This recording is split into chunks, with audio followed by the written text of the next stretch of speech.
Okay, hello and welcome to part 2 of an ongoing work in progress where we're going to try to create data visualization of time series data using Plotly.js. Part 1 was a 3-hour recording of some experimentation in getting the data in the right shape.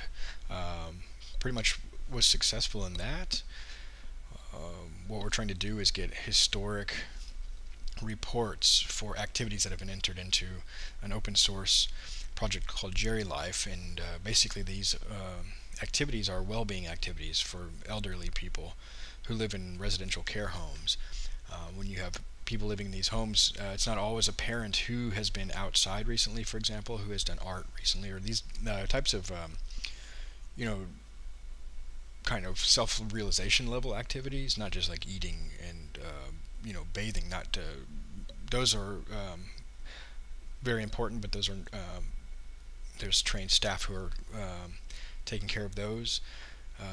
These well-being activities oftentimes are done through family members or volunteers, also trained staff. And we wanted to build a tool that helps us to see at a glance the status of a home. So we've done that, and it's been in production for a couple of years now. And you can go to a residential home and look at trends of activity levels in the past 7 days, and some stats going back as much as a month. Now, after a while, though, we've got several years of statistics that have been, well, I don't know if it's several years, but at least a year of statistics that have been accumulating. And now we've got a request that they want to be able to just get all time a view of all the activities, broken down by category. And so to do this, we had to add a new feature to the software that kept track of residencies and getting to the level now of processing the data. And the goal is to get it into basically a time series visualization, something like this, where we have multiple activity types. So if I go back here and I go to the settings, you can see there's music and art, outdoor culture, and we break those down per resident. How often has this person been outside, or each resident been outside 7 times in the last 30 days. Overall in the house, how often are people getting outside? Well, we've had 42 activities where people have gone outside in the past month in this house, stuff like that. But again, that's short-term awareness, which is valuable for getting daily plans out of the way. But I think the institution level planning needs a little bit longer term vision. So what we're going to do is today try to finish out this time series type plot, multiple activity categories, see how they change over time, give some nice interactivity. I believe there's a time range slider on this.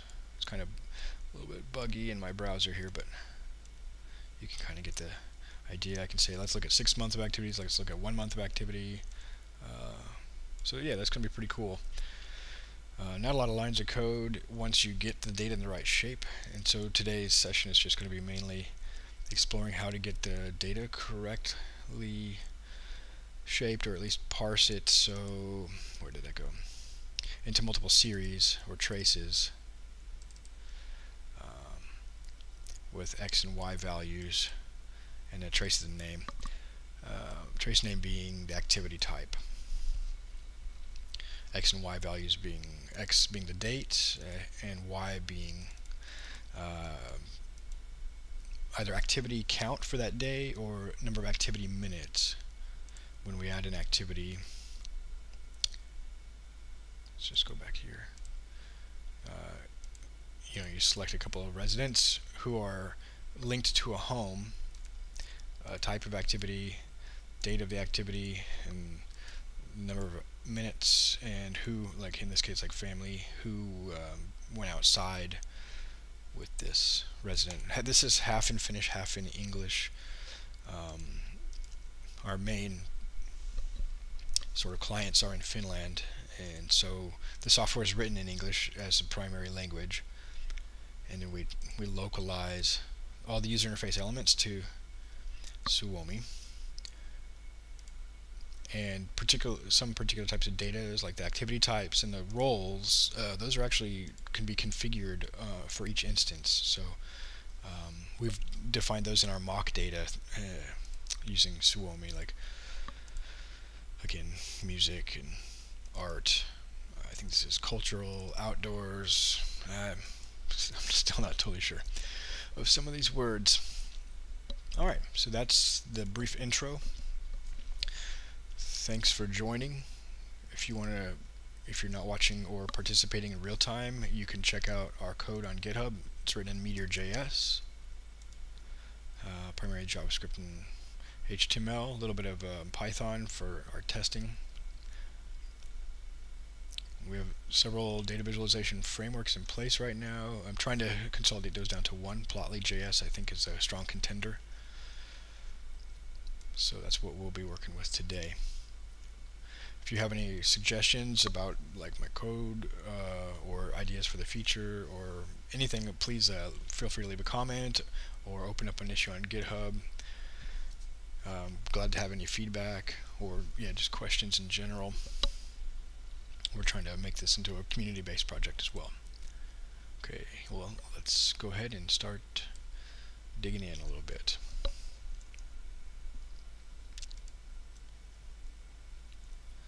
So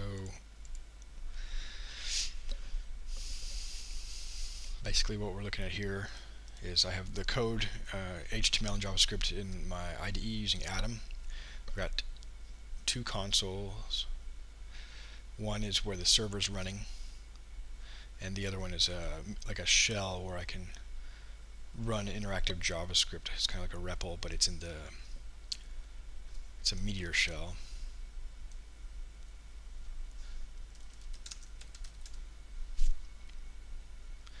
So it just gives us a way to kind of run in, code inside of the Meteor engine while it's running up here. Like if I want to say console.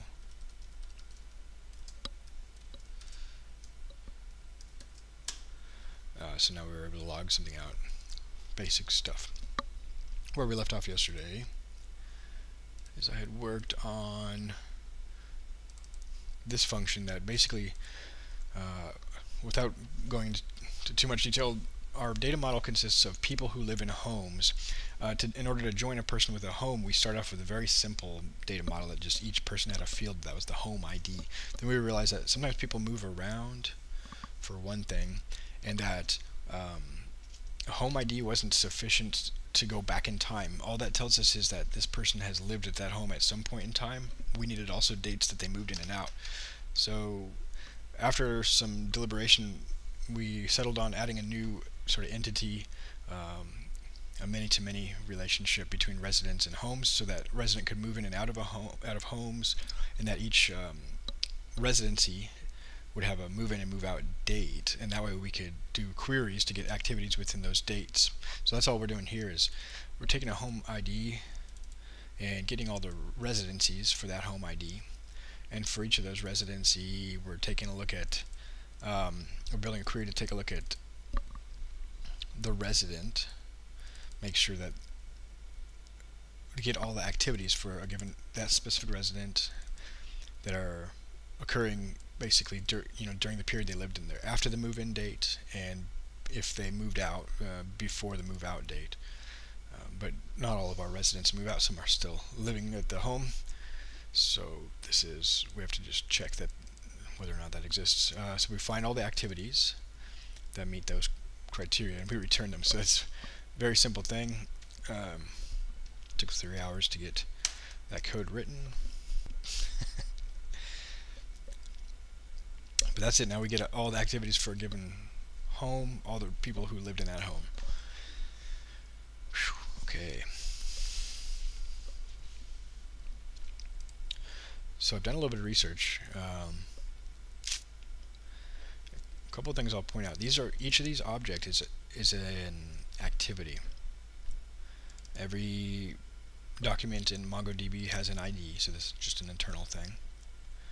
And each activity has an activity type, which is sort of a foreign key. So this is an ID of another Mongo document in a different collection. They have activity date. We don't really necessarily collect the time, so that's a funny thing. So the date is what matters.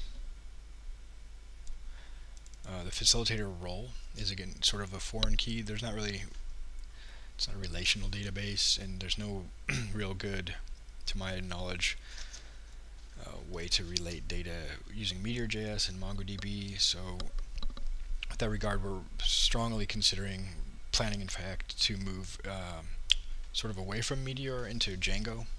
I know that some projects have gone the other way, but I really see Django as a good, stable framework for development. We have a lot of relational data, so we should be using, a SQL database, basically Postgres. Meteor gave us a really quick way to get started. It was really exciting. The reactive sort of data model is still really compelling, but at the end of the day, sort of the JavaScript ecosystem and then Meteor as a sub component of that is just really impoverished in some ways. Like, I think because things move so fast that nothing really gets built up. We just end up sprawling out and redoing things over and over. Maybe the NoSQL movement was sort of that, where we lost really important things like the SQL language and, relationships and data and stuff like that. Maybe those are coming back and the ecosystem is maturing, but so I'll get off this tangent a little bit. And for now, we're writing JavaScript today. So each activity, again, has a number of fields. It has a duration in minutes. So this was a short activity. And it has a number of residents. You can have, going an activity where you go outside with 5 residents, for example. Or you do art or music therapy with a number, like a group activity. So the key thing here is that all of these are sort of simulated foreign keys, and we've had to write wiring to fetch the related document. And for example, in our user interface, we will show the activity type as a name.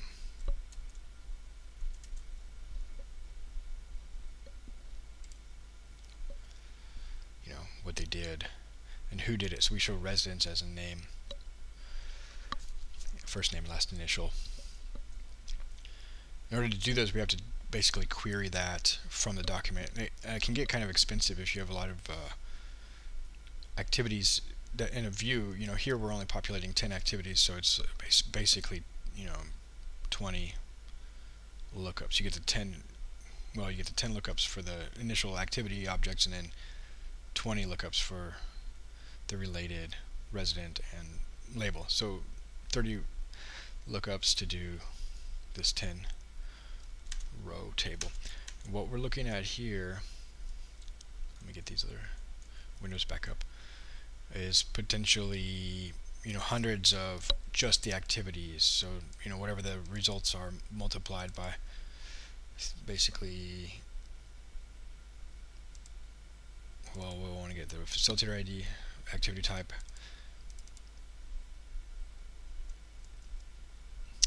and I don't think we'll need the resident, so just multiplied by 3. So I think that in order to avoid those threefold lookups, which would introduce some latency on the client, I'd rather get a sort of a lookup object, because we don't have very many activity types and we don't have very many facilitator roles. So one query can bring back those 5 facilitator roles and there's like 6 or 7 activity types, and I can use those as like a dictionary. And I want to map over all of these activity objects that have just come back from the function I wrote yesterday and just label them with facilitator role name and activity type name. So that's, I think, where we're going to start. So the issue we're working on GitHub, I just created to track it. Whoops.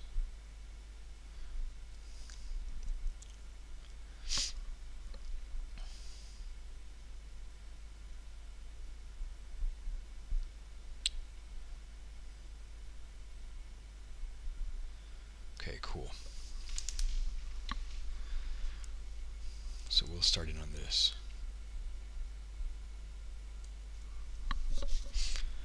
I found a quick recipe for that, but let's before we jump into the recipe, let's go ahead and just fetch those.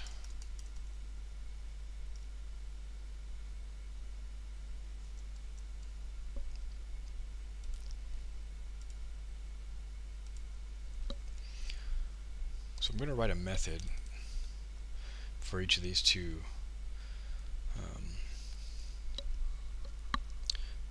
needs. Meteor,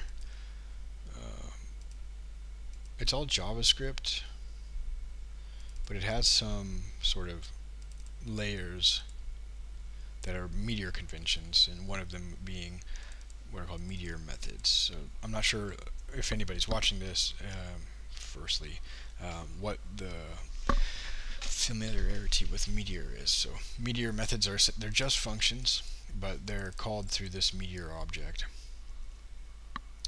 And they only run on the server. There's stubs that go to the client.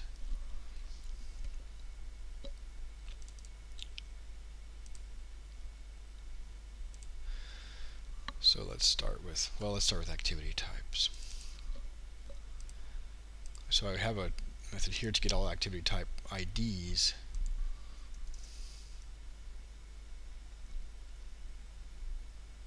Let me just think for a second. I might not need a method to actually fetch the activity types in the facilitator roles. What I need is a method that will take activities and sort of annotate them with activity types. Facilitator role, but doing it in a sort of a memory efficient way. So get, write a bunch of get methods.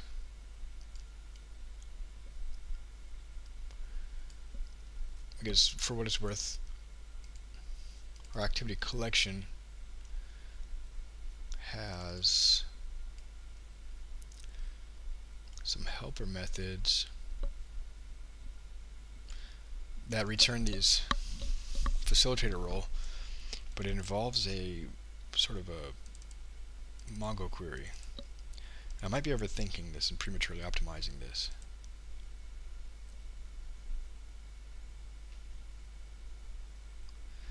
But what we did learn is that what I'm experimenting with my laptop, it's measured in hundreds, and what we have in the production is measured in like thousands already. So what doesn't seem slow on, or what seems fast on my laptop has bitten us in the production environment. So I think this is a worthwhile, just save some time and not have to refactor this later, and it's just a small thing.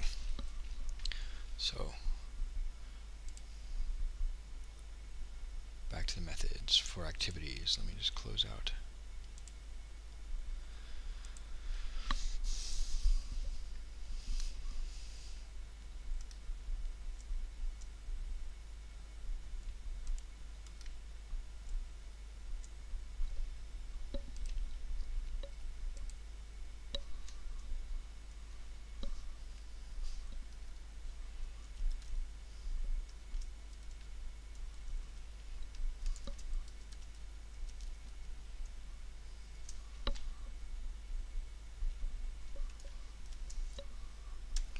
I don't know if that's a good name for it. There's probably a better word for it, but in any case, naming things. Okay.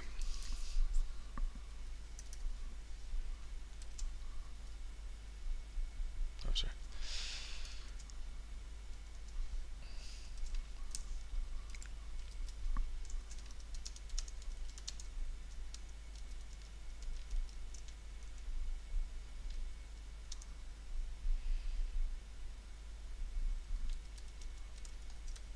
Activity type and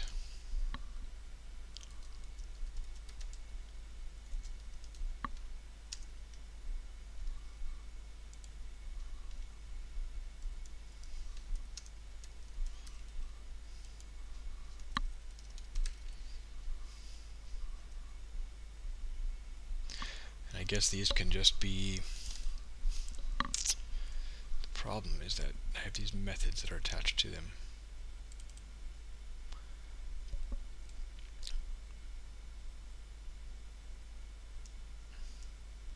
Which I've been using for convenience.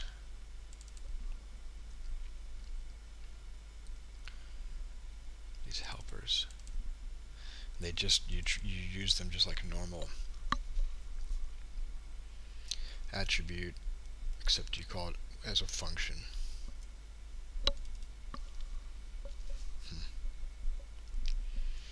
Well,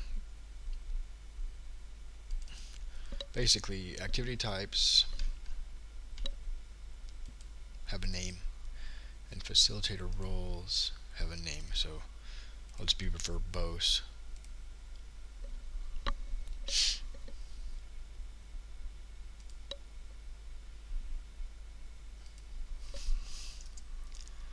Anyway, cool.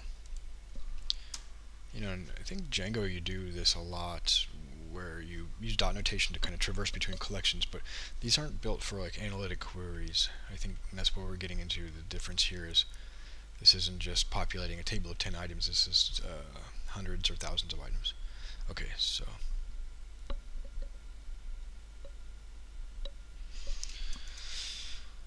what we'll have to do is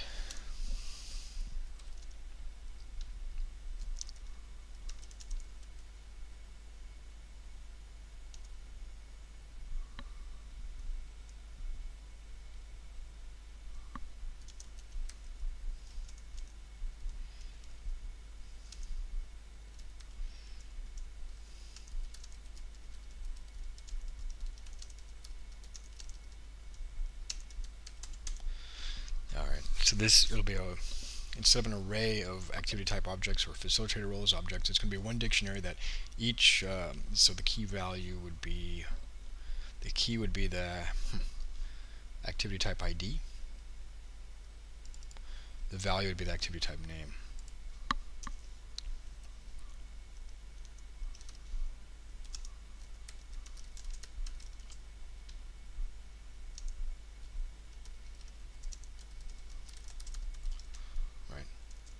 Something like that.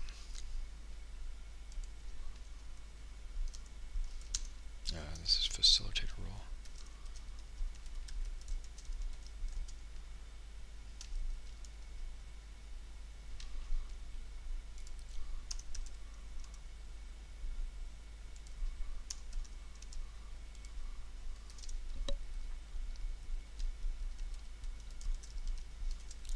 That way I can just look up a key and get the name back and append it to the activity object.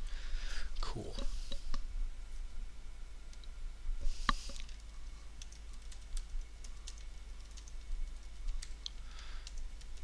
This would be a map over them.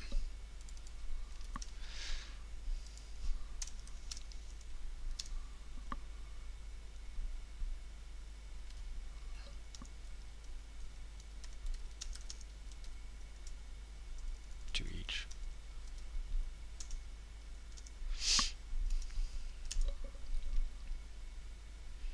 And again, it's activity type name.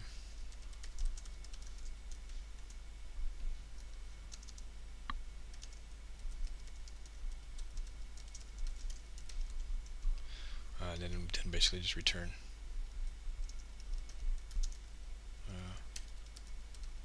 Annotated. Yep.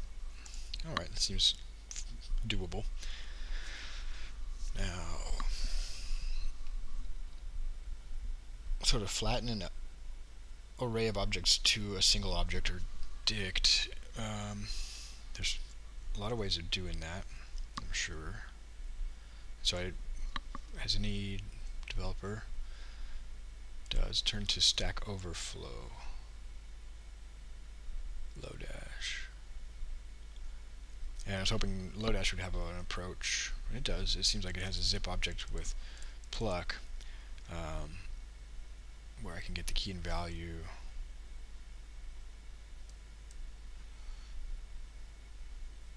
And just pointed out that JavaScript has a native reduce, but when I looked at the reduce code, it was pretty JavaScript-y. So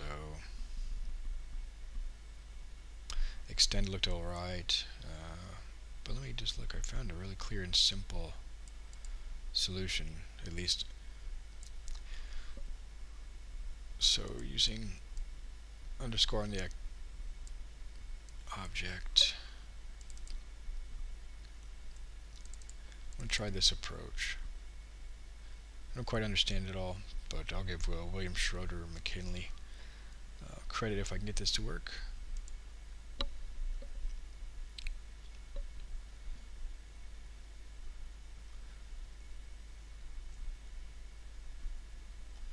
So essentially this is the array, and I key the array by activity type ID, and then I map the activity type name, and something here, I guess, returns the value. Alright, let's give it a try.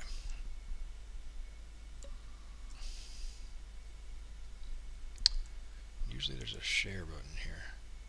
Oh, there it is.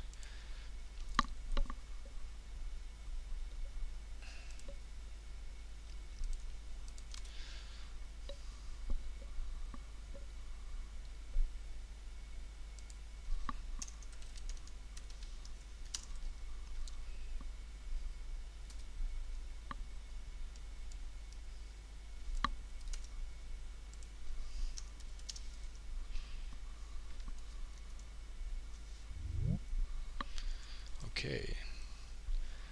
Hello. Looks like somebody joined the Hangout.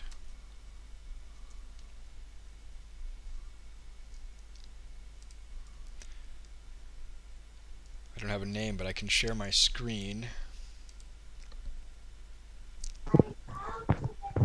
Hello. Hello. Hey Bridie, how are you doing? I'm doing pretty well. How are you? I'm doing fine. Do you remember who I am? I don't see a name. I don't quite recognize your voice. Yeah, it's because it's probably on my mobile phone. Oh, is this... It's Zebra from CrowdCase. Hey, what's up? Hey, what's up? How are you doing? I hear your family in the background. Cool. Yeah, we've got I got another kid like last month, so we are now 2 kids. So yeah, stuff changes. Yeah, it sure does. Oh, I've been pretty good. Yeah, just pretty good. Been working in Helsinki a lot. Hey, real quick, full disclosure, I'm live streaming this on YouTube as well, so just we're being recorded. Are you okay? Are you okay with that? No, no issue. Okay, just letting you know. That way you don't say anything private or anything like that. And I'm just happy to see you, so I thought I'd just drop in. yeah, that's great. Yeah, I'm doing some work on weekdays in Helsinki, working for a company, and on weekends I'm trying to continue with this project for the elderly, this Jerry Life project. And we're actually, I don't know if you're available, but we're kind of looking to hire some freelance work. Now I'm right now working full time now with a company in Sweden. Okay, cool. Probably not, but Yeah. yeah, sure. Yeah. All right. I think since I'm on the mobile thing and I can't see anything. Okay. I just wanted to say hi, and I think maybe we see each other more often here, right? Yeah, I'm trying to do this Code Buddies more often. Have you done this before? Yes, I've done this for quite a long time. But I just kind of not regularly, but sometime here, sometime there. Just when the time's there, right? That's cool. Yeah, maybe we can do pair programming on CrowdEducate or something sometime soon. Yeah, CrowdEducate. I have to talk with Arnie about CrowdEducate. We are like trying to start anew with the newest Meteor version or something. Yeah. So yeah, we will probably see some movement there as well soon. That's cool, yeah. Alright, then talk to you soon, right? Okay, it was really nice to talk to you. Yeah, same bit, Friday. See ya. See ya.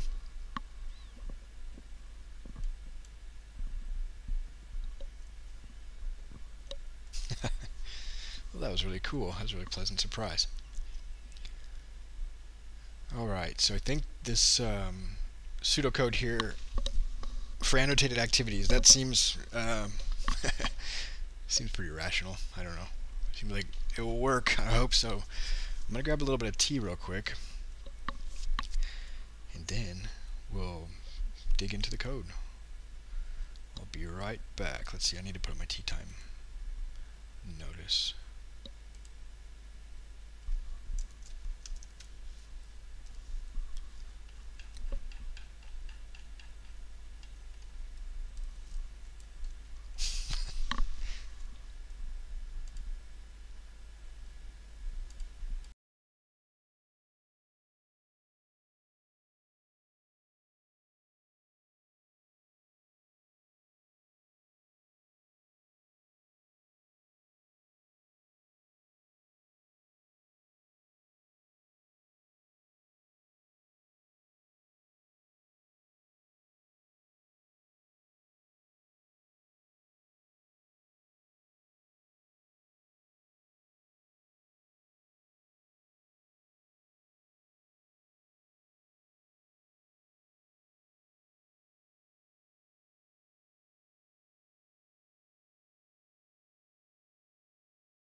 Okay.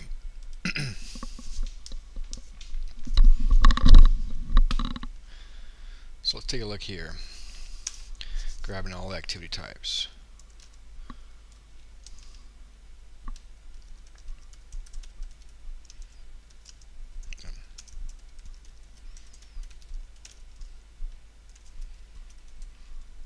This will grab us everything.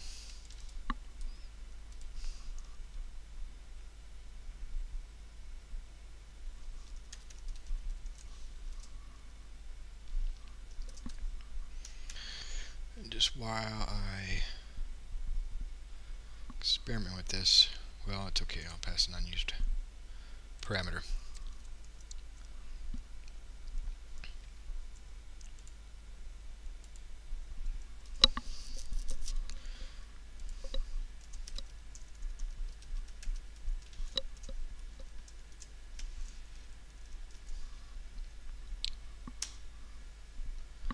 Cool, so we can see here we have 1, 2, 3, 4, 5, 6 different activity types.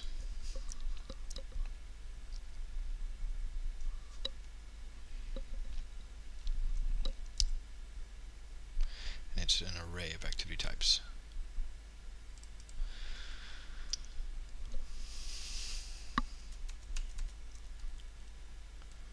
So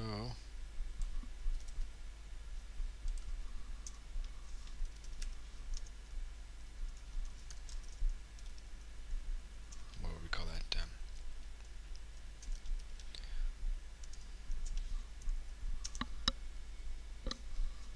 Alright.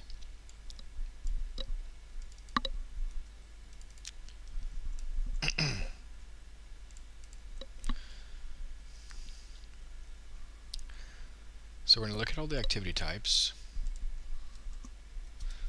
I think I can do this.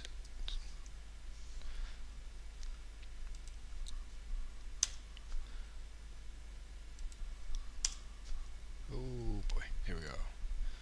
We're going to key it by ID.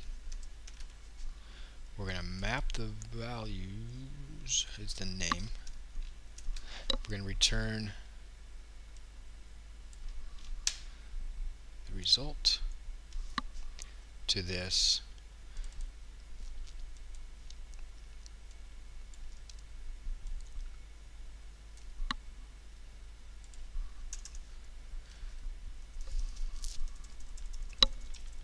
oh boy. Oh man.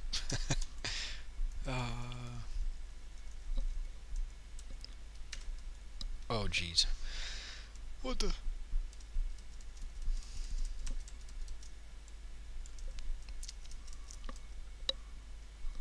That's good. Okay.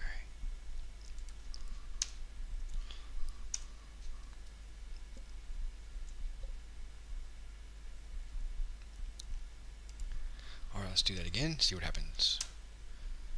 Okay, so we have an activity type ID. Oh man, it gets my upvote. This is really nice.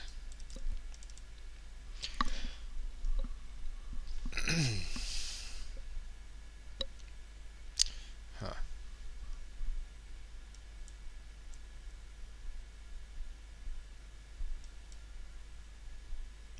What is that? Why is one quoted?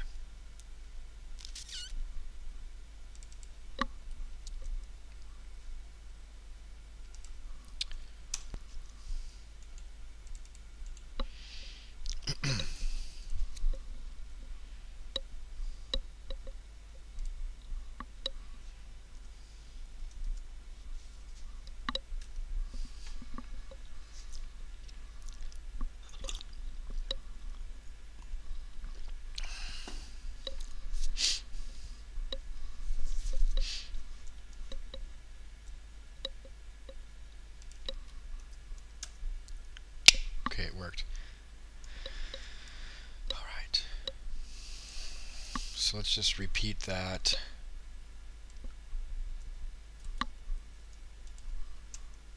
But change all the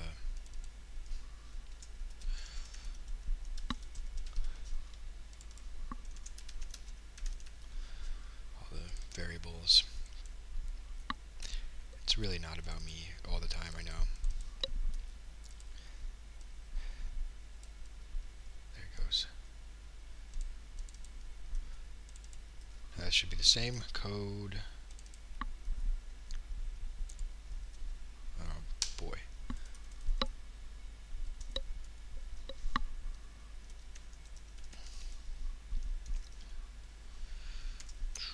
Save that.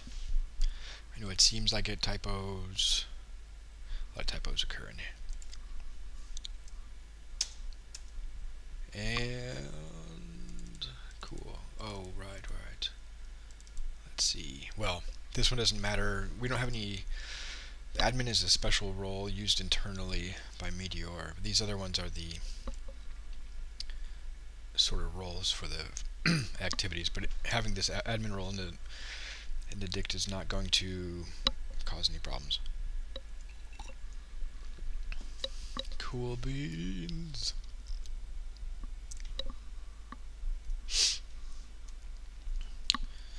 Okay, now for each of the activity objects, here's where I will need to pass this in.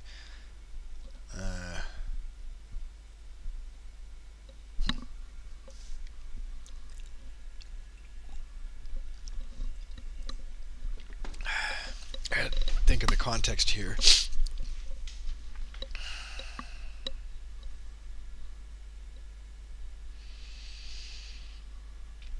Hello, fellow Jitster. Welcome. Full disclosure. Oh, they left. Somebody disconnected. Oh boy.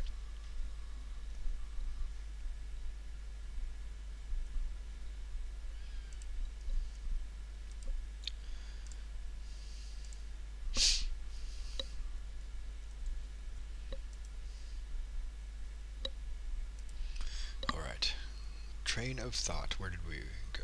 Okay, left off here. So these methods, I'm going to use them inside. I'm starting to think about having a method for each of the charts, essentially. Okay, so let's do an outside-in approach here. What we've already started actually is sketching up the UI for this. Essentially, on the homes page, we have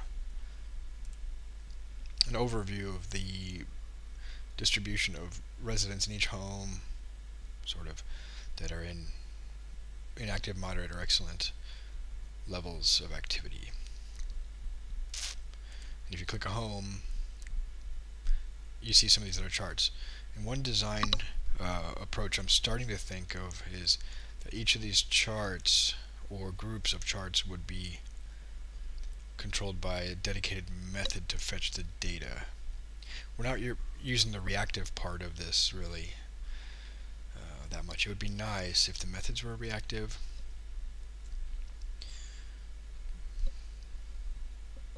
but particularly for these aggregate methods, I don't think we're going to run it over and over again.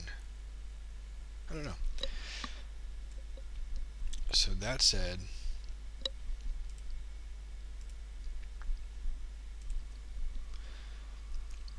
we also don't want to overload this home page, which is pretty much focused on the last 7 days to the last 30 days. But we thought, well, what if we just add another tab here? But I think what we agreed to do is have a page for now-ish and a page for the historical reports, and that's what this button's going to trigger. So we're looking at a fresh view. In any case, we're looking at a fresh chart wherever it resides.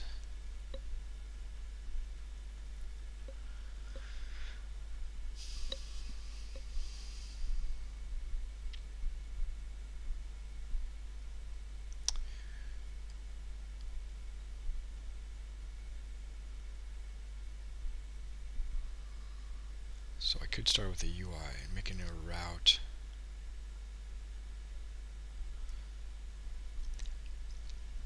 I'll stick at the code level for a minute.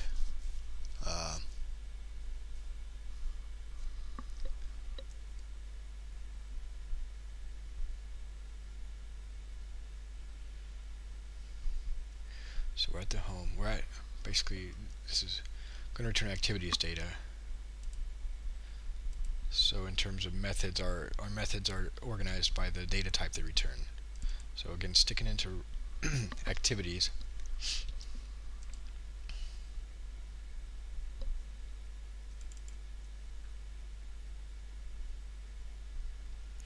I could say get aggregated home resident activities, something like that. It's a little bit different than this for home ID. Get aggregated home resident activities. Get daily aggregated home resident activities.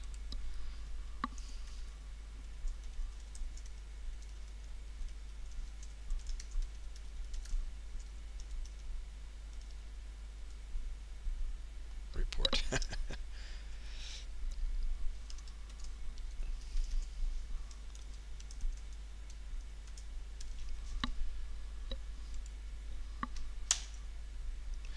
Now,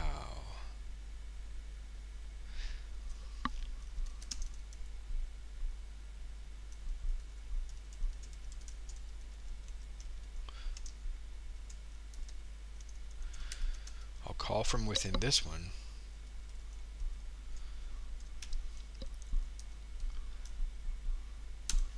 Let's sketch this out. And it's basically get all home activities.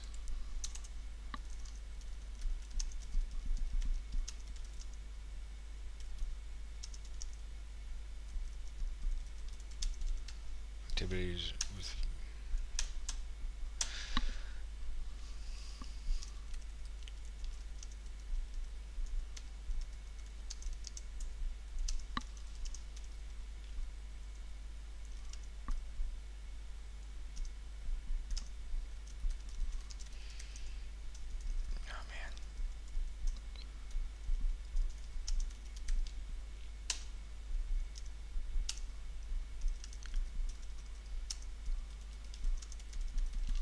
Cool.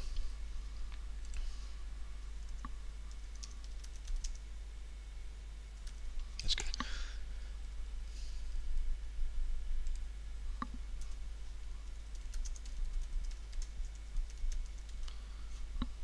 Yes.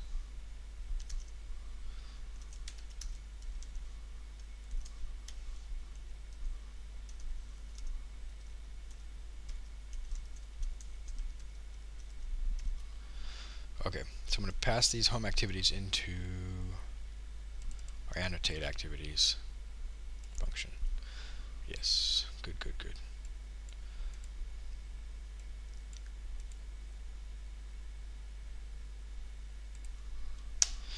And basically this method is going to be what I call from the client.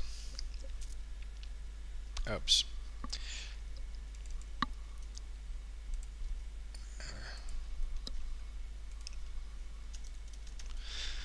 And I'll pass in the home ID, get all activities for that home, annotate those activities, aggregate those activities, and return them.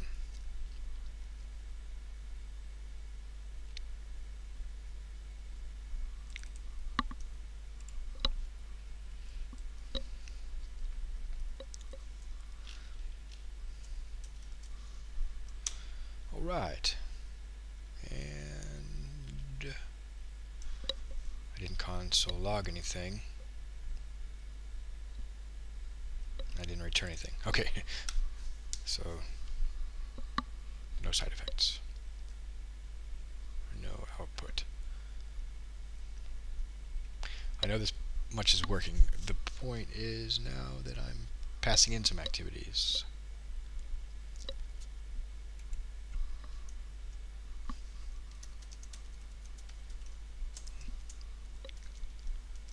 Annotated activities equals, I can use this map. What's the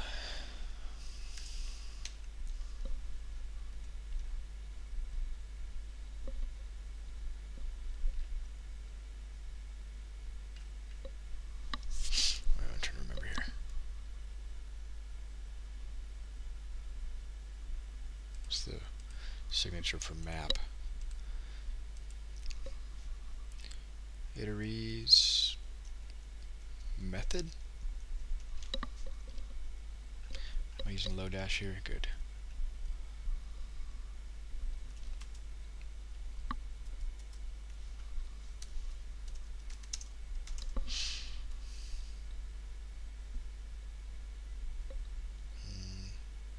Chunk.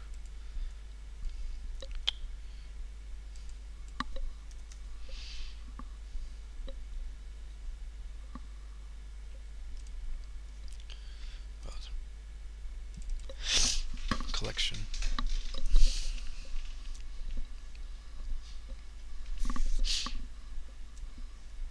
Itery.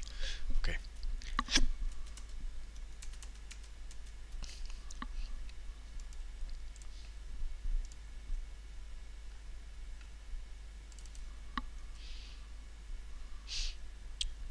Hello, welcome.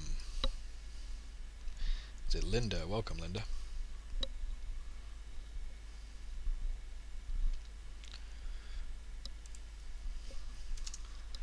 And the function that I will pass to the map is basically going to take each activity and annotate activity. What did I want to call it? Activity type name equals. I hope I'll have this.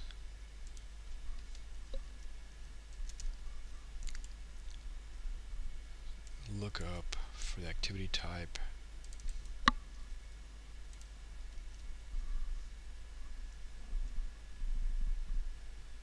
Okay, let's see. I should open the chat.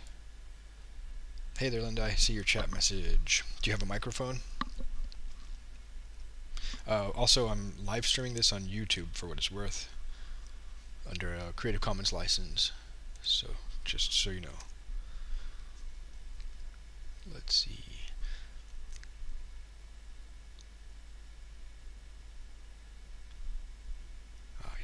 So I've got this lookup dictionary, and I'll just need the activity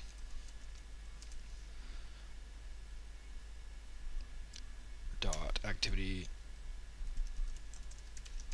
Well, let me flatten this for readability.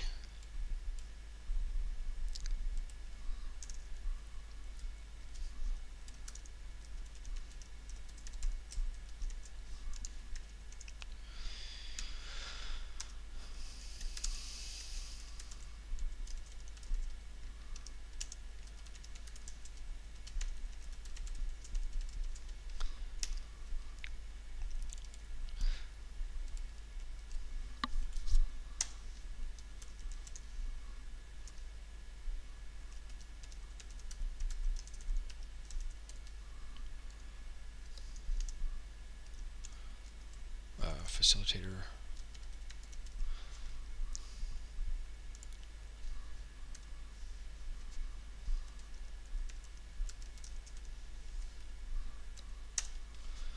Great. And then I can return the value, oops, the annotated value.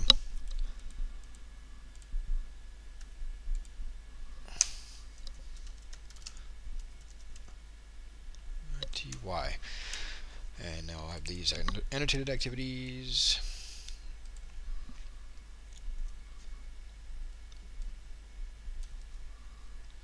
Okay, I think that's about it.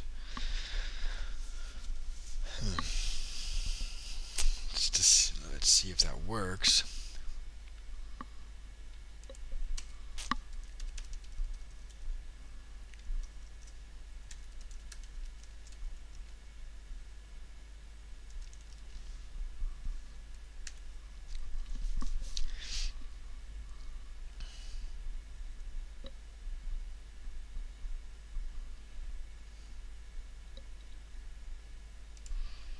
Alright, so if I call get daily aggregated homes with the given home, and it looks like, did it work? Activity type name, facilitator role name, yay! Now I can use those as group bys. Human readable. Oh, let me see. I might have to change my audio settings. I hope I can fix it for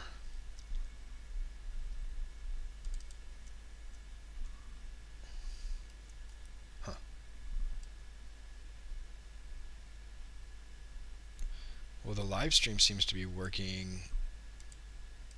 What about now? Can you hear me now? I had the wrong input selected for the Jitsi Meet. Oh yeah, looking like I'm recording a lot better now. Okay, cool. Not too loud. Is it good level? This is fine. Okay, cool. Yep. Alright, I did a sort of an introduction to the task early on in the session, but basically I'm trying to make a time series data visualization of well-being or like wellness activities for an elderly population. And those activities are categorized like art therapy or music therapy or outdoors, things like that. There's about 7 categories. And those So it's a time activity tracker for seniors. exactly. And it's designed, the main users are actually caregivers in the elder care community. So it's trying to help promote well-being in the elderly by proxy of having better coordinated caregivers. And so, and we actually we have it in production now for over a year in 2 residential care homes with about 1,000 residents, and we have a decent amount of data now that we want to start looking back at the historical records. So I'm kind of getting right now the data queries into good shape and trying to do it a little bit efficiently to get it into this chart. And I've done most of the pre-processing, so we're actually getting ready to go into the DOM now and start painting painting data. Are you using like D3? Yeah, well, yeah, it's D3 is kind of low level framework. I'm going to use Plotly. I believe Plotly is built on D3 and has a higher level API. So, oh right, you're only seeing one screen of mine. Sorry, I was showing you the I don't know how to share multiple screens in Jitsi, so or like an entire display. Do you know if that's possible? Oh, I think if you turn off the screen share and then turn it on again, the first window should be the one that shows all of the screen.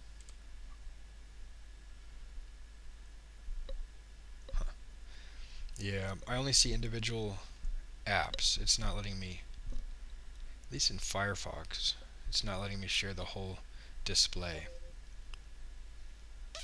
That's a bummer.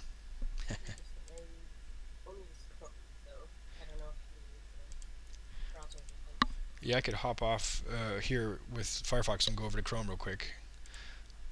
I'll try that out. Yeah, sure. I'll be right. Alright, I'll be right back.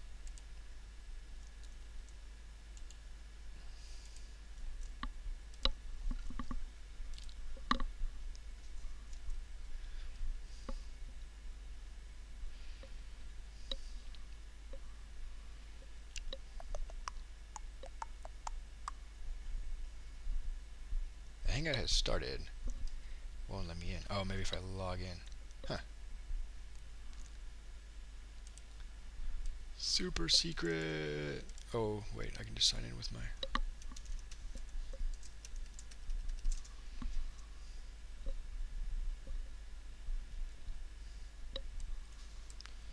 Okay.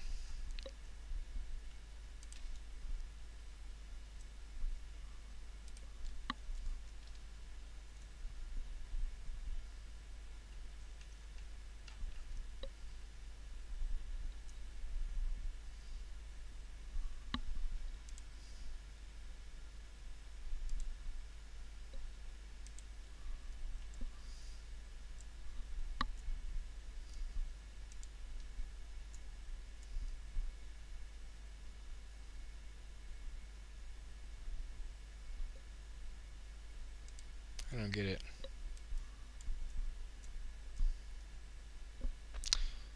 Well.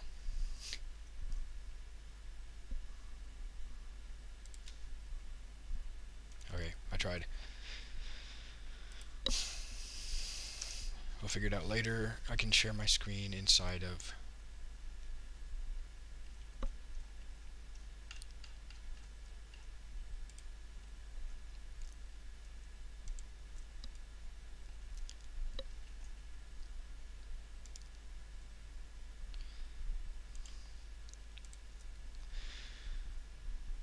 Okay, I couldn't quite get it to work. In Chrome, I couldn't even sign in. I couldn't join the Hangout.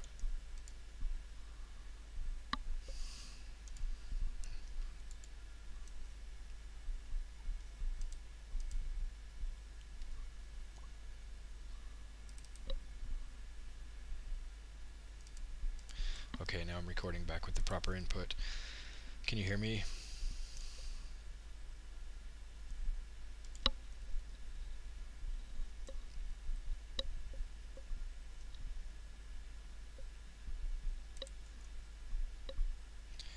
Linda, can you hear me?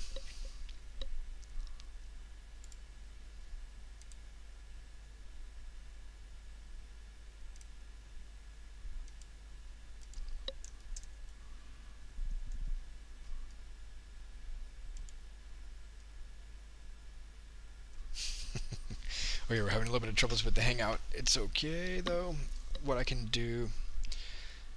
Alright, I see that you reconnected.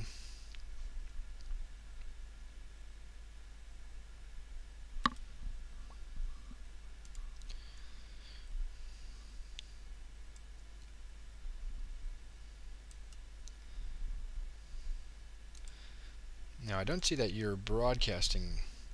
Usually it'll put those little blue bars by your voice when your microphone is broadcasting. Yeah, Jitsi's not showing anything as as coming from your end. Oh man, I hope this isn't broken now.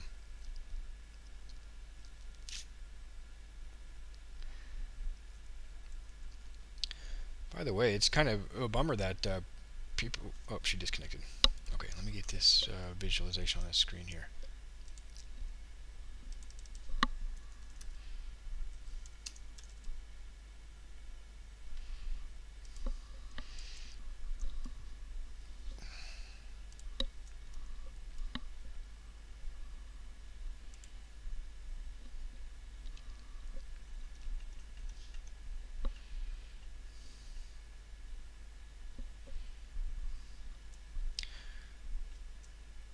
Oh yeah, cool. Well, I didn't realize that once a Hangout is in session, people can't join. I thought people could join at any time. Is that the case, or do they have to RSVP to be able to join?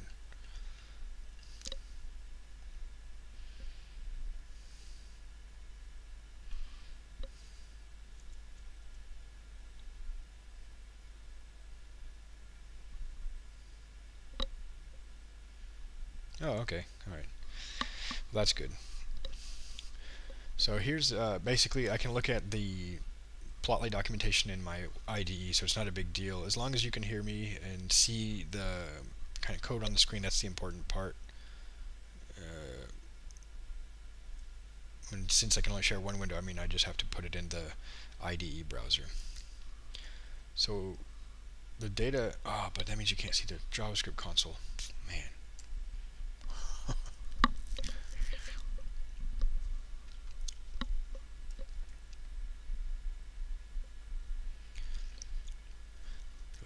So essentially I want to get this type of time series visualization. I have to get the data in the right shape. Plotly has pretty good examples. Essentially the way it treats the data, you import it and map over it to get it in the right, close enough to the right shape. Then you create what it calls traces, which are essentially each of these lines is a trace. So each category will go on its own line. You put those traces into a data array and then configure layout. You can change the width and height and x-axis labels and time formats and things like and y format, and then we just plot it. So this is what I'm going to be trying here in just a couple moments. This is the app I'm working in. So it's called Jerry Life. It's open source on GitHub. The basic thing is, people live in homes and they do activities. The most sort of meaningful, it's designed for caregivers who work at the homes, so we've done probably the most meaningful avenue through the data is by coming into the homes screen. Homes can be grouped together, so these are kind of institutional care homes. Finland has a really good healthcare system in general, and we are in a city in Finland where they have this really great eldercare community called Koukuniemi, and this software is being developed in this context of a large eldercare community with I think 2,000 residents, and have been prototyping and have deployed the software to be used for about half of those, or something along those lines. I don't have exact figures, but it's substantial user base. There's twice as many caregivers as elderly, and probably about a third of the total caregivers are using Jerry Life actively. Yeah, Blaze is the front end. I'm not gonna go down the React rabbit hole. So that's been sort of a principle I mean, every time I know it's got a lot of traction, but every time I look at it, the React type code, I think it's just very it's probably really powerful, but it's just really convoluted, or sort of like something about it, the readability suffers. And I would just like to do kind of regular HTML. Okay, so I don't want to go off on a tirade about that and harsh anybody's sort of design work. So I have stuck with Blaze for a while. We are going to probably need to. I don't know what your view is of the. Oh, is that Sebastian again? Hey, what's up, dude? Okay, I don't know what your world view of the Blaze ecosystem is. Do you think it's got longevity? Hey Sebastian, do you have a mic, by the way? Can you talk now, or are you still on your phone?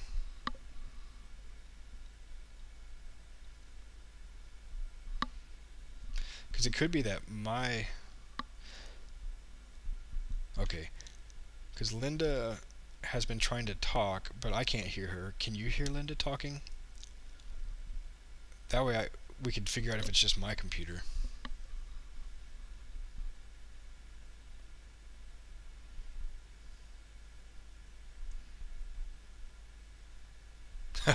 Okay.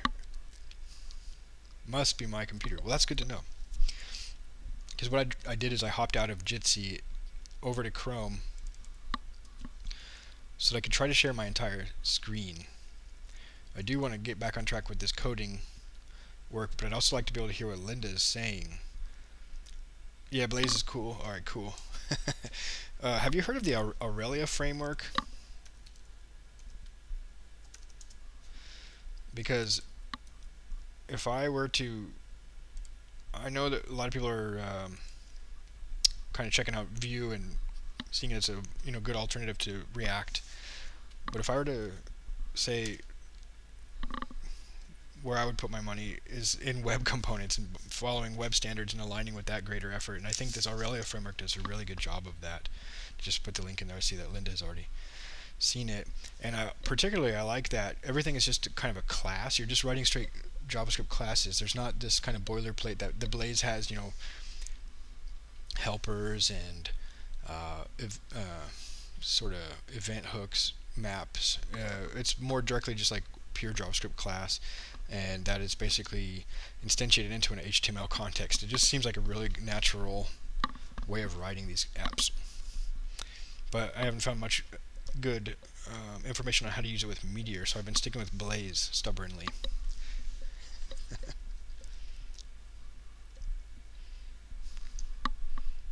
Blazing through, yeah, that's right. Alright, I'm going to try real quick to switch over to Chromium so that I can hear what Linda is saying. If it doesn't work, I'll just come back into Firefox and continue blazing through the code. I'll be right back. Who am I logged in as, by the way? My profile.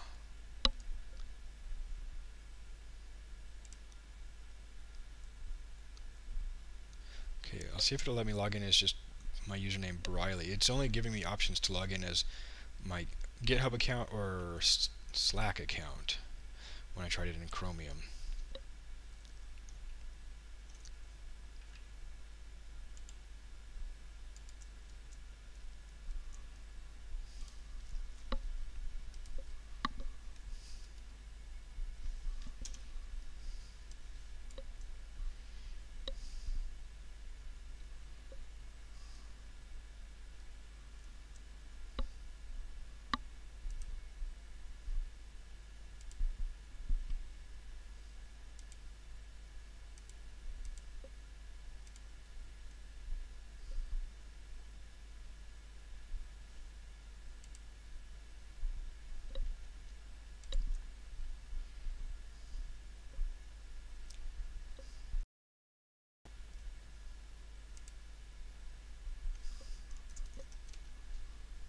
Okay.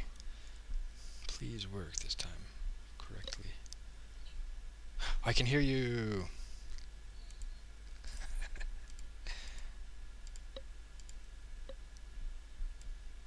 Alright. Am I broadcasting? Okay, now can you hear me? Is that better? Perfect. It defaults to my laptop microphone and speakers, and I have this USB headset, so I just have to manually set that. Okay. Now I need to go to the web store and install a Chrome extension for desktop sharing.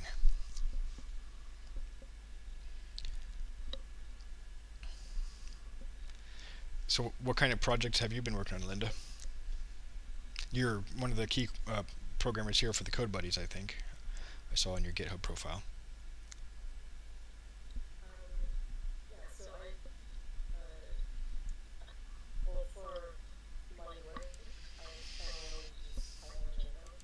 Ah, cool.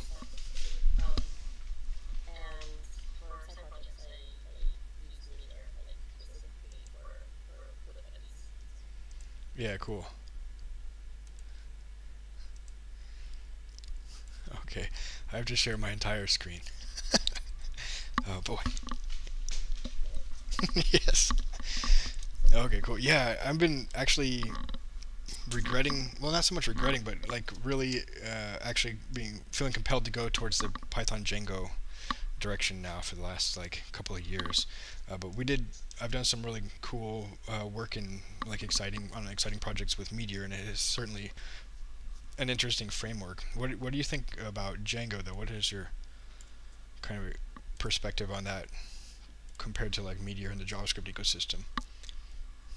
I do think it's a bit harder to learn than Meteor, Mm-hmm. but I think you can do the Meteor Blix framework pretty well than Django. It's like it's the same sort of model almost. So the key is just getting through like one or two tutorials and learning how to read the debug logs. Okay, yeah. But yeah, I think it just has so much richness. It's been developed for so long, and people didn't just kind of like abandon it, leave it half baked.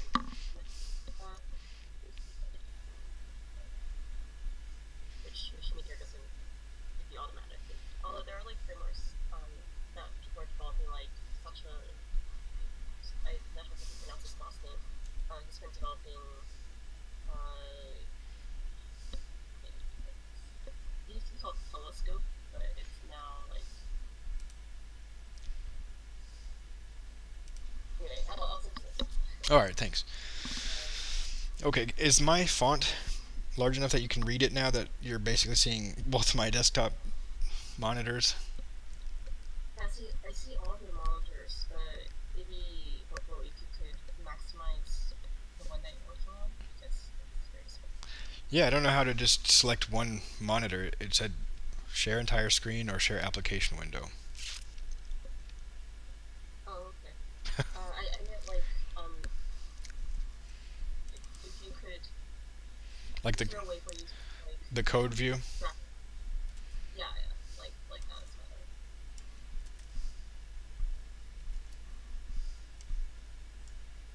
All right. All right, how's that? So I just basically have the code here and my Meteor and Meteor shell running. Yeah, that looks great. Great. Okay, so to recap, I'm getting really close to having data ready for this chart, this daily aggregated home resident activities data. And I'm going to put it into, if it'll work, if I can figure it out, or hopefully with your help, if you spot any errors and such, into this type of time series chart that allows you to filter it.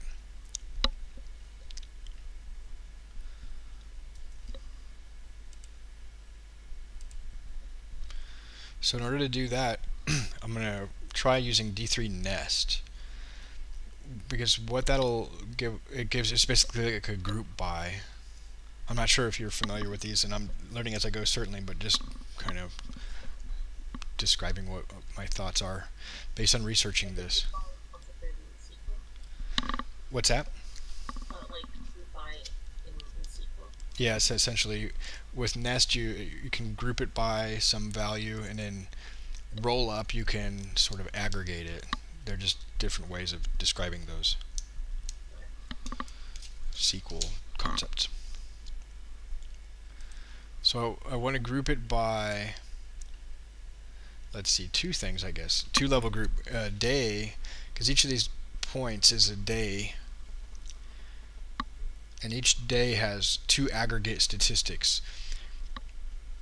When people enter an activity, they record one or more residents, because you can have group activities, the type of activity like going outside, the date in recent history. We don't want people to record activities from months ago. We'd like them to be able to record them for the last week, so that way we have situational awareness of what's going on now, the number of minutes for the activity, and who did it. Like, was it a family member that came by, or the staff, or a volunteer? So this is all the sort of data we have, and these are in the database. Sort of, it's relational data, but it's in MongoDB. So I had to kind of. This is one reason we've agreed to rewrite this app in Django, which is kind of refreshing. That just hearing, yeah, to hear like it's got like you're using it and endorse it. What kind of project do you write at work, or is that a private, like closed source, or? Oh, the code base is closed source, but I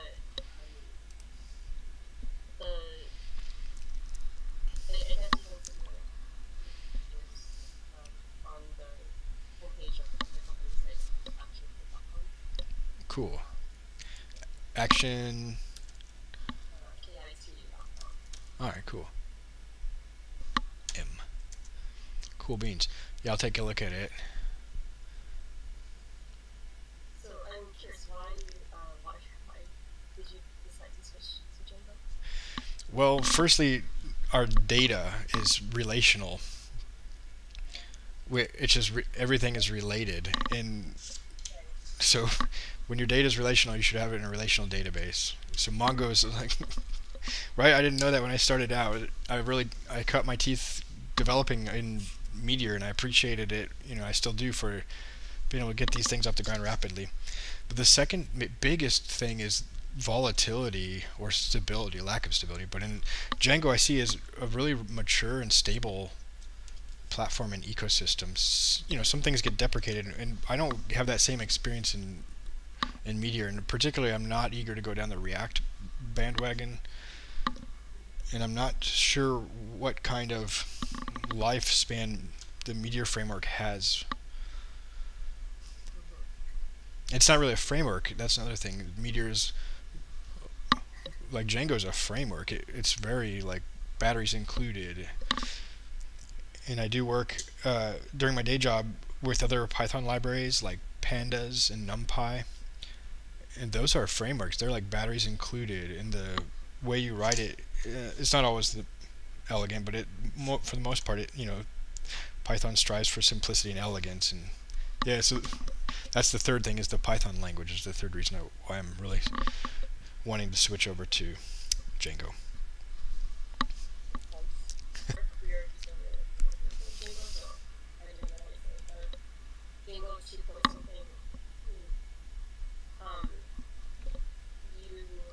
User management is really easy to create. For example, if you want to separate like admin staff users who have access to the admin versus regular users who end up on the registration page and see customer profile, and that's all I need in like under the same users model. Yeah. Anyway, I'll let you complete. Yeah, that's cool. Yeah, so that's that batteries included and well thought out and designed ethos. Okay, let's take a look here then at this D3 rollup, because I believe now what I have are a bunch of activities. I'll just print them out to the console so we can see the structure of the data.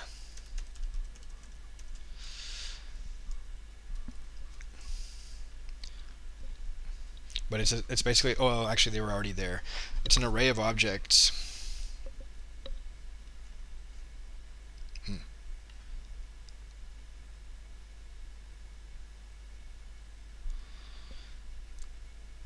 So here's one activity.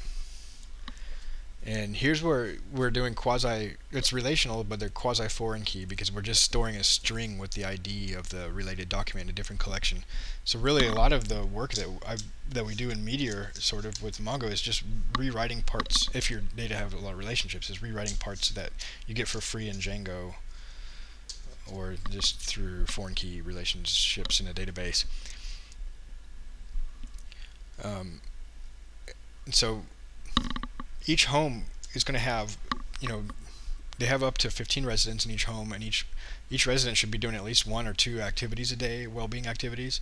And this data is going back a year or more, and so we basically need to do a lookup of the related documents for each activity, so that I can get the, rather than having this string, the Mongo identifier, we actually have the name of the activity type and the name of the facilitator. And so rather than doing a bunch of lookups, I just created a lookup table and fetched all of those facilitator roles and activity types, and then that way I only do one database query and can still annotate all the activities. Now, for analytic purposes, this is important. The Meteor collections also have helpers where I ended up writing helper to get the activity name and the facilitator role name directly from the activity object, and that does a database lookup. But I just wanted to not do hundreds of those for this analytic query. So I'll take this console log out.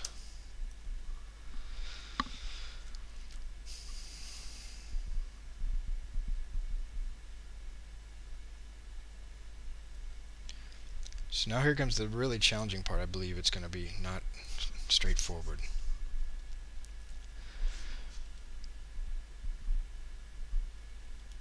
I need to group by, maybe it'll be straightforward. I need to group these activities by the date, and then count the number of activities. I need to group them by the date and activity type. And actually, I don't need this lookup for that facilitator role name. I'm going to delete all that code. For some reason, I thought I was going to be grouping by facilitator role. I'll come back to that if needed.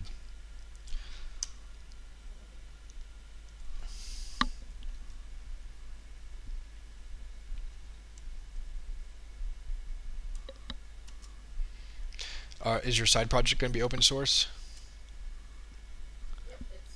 Let's see. Oh, what is it? Did you say what it was?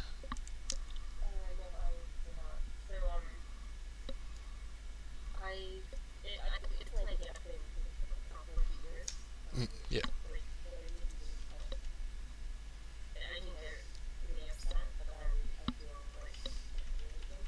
Yeah.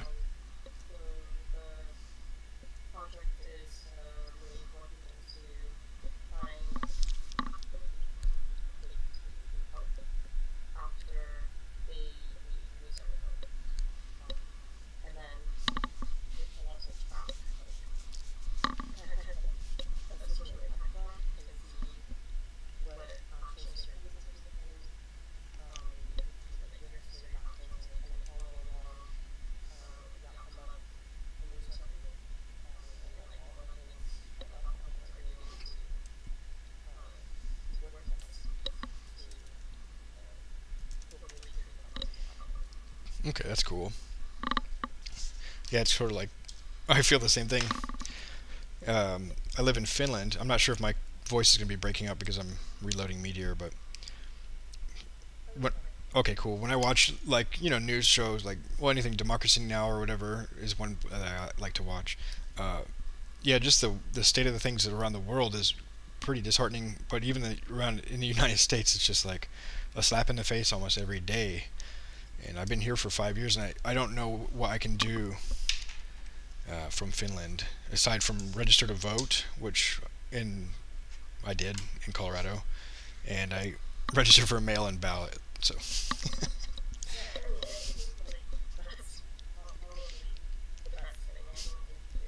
Yeah.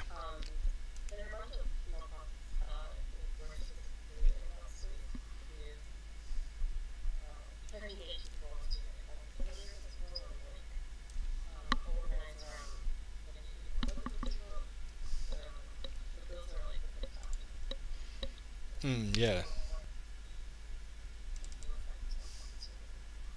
Yeah, that's really important.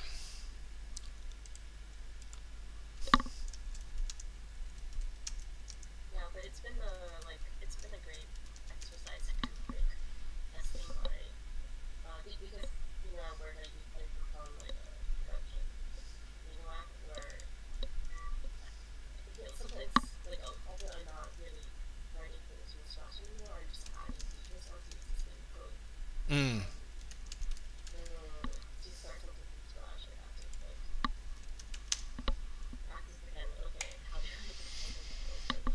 Right. Yeah, it kind of reifies your knowledge too, because you practice the basics over and over that way. That's cool. Yeah, so I'm kind of looking forward. I hope that if we rewrite this Jerry Life project in Django, I hope it doesn't just like die in that process, or so to speak. The risks are really high when you rewrite a project from scratch, as opposed to like an incremental thing, like replacing a UI framework or something. So you mentioned that two systems are Yeah, and we have about 1,000 residents in this system. Or is it 500 or something like that? It's several hundred. It's hundreds. And I don't work daily with the production data. My partner Mario Ricala, she works at the care home and uses this instrument in her daily work to coordinate the homes. So this was really born out of a genuine need.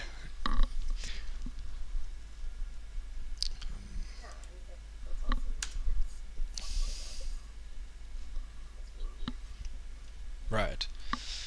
Okay, so aggregate into daily bins grouped by type. Okay, I think that's it. This is my little note to self. Let's do it.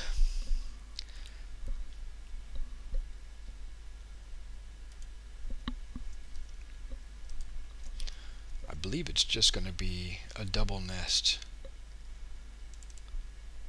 First key would be the day. Do you know how to extract just the date from JavaScript?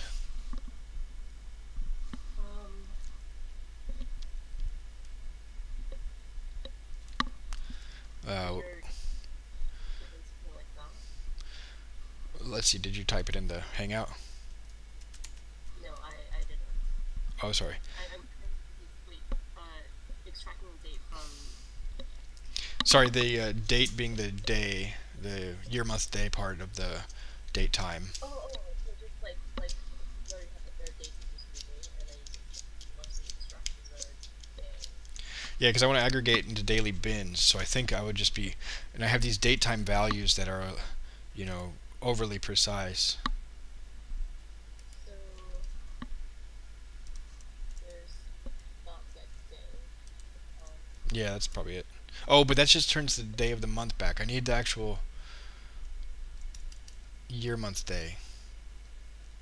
Because this data spans multiple. Without the hour, minute, second. Or they could be truncated to 0. So it's basically like date trunk in date trunk day in SQL.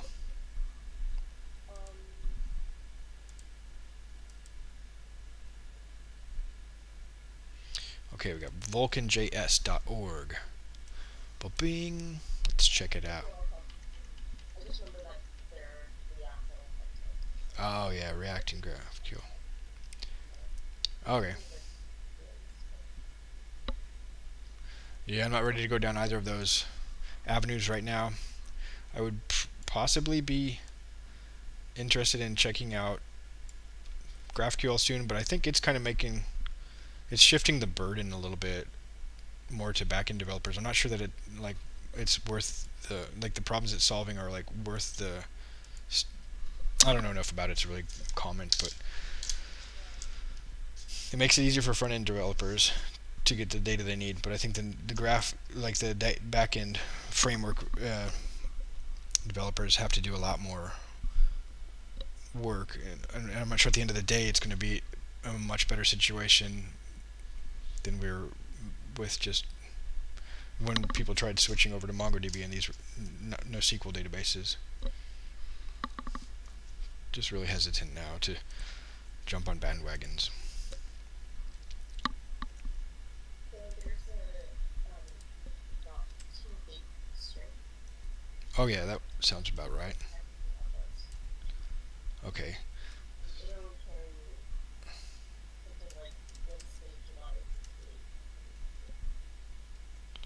Okay, so if I take all of these annotated activities And let's see.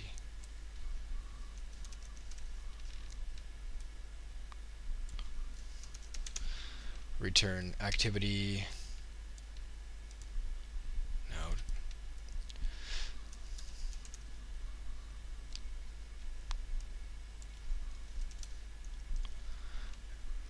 You said toDate string?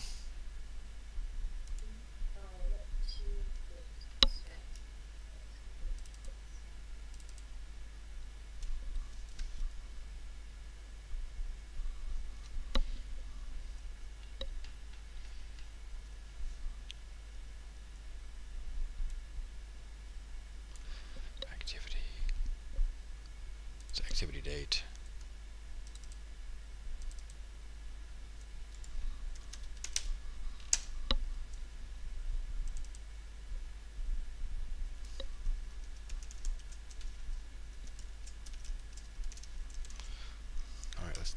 Try that, and then activity dot, this was activity type name. That'll give me nested activities.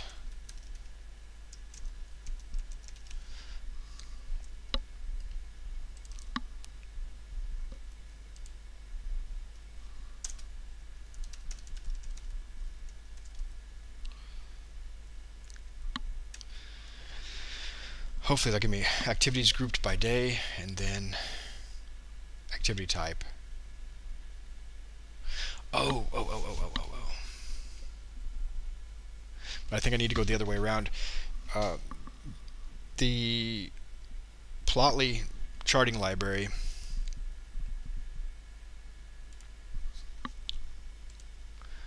it wants data to be organized into traces. And so I think it's going to want a trace for each activity type, and each trace gets rendered to a line. So I think I need to first group them by activity types. Shoot. Then I don't. Then I can just. Then I can group by day and sum. Then I can run my aggregations on that. Let's just take a look though at what the data look like right now. Yeah, this kind of stuff is a little bit mind-bending. Okay, my application has errors. 76. Oh, did I leave something out? 76. 51. Column 76. Oh, yeah. I don't know how that got there.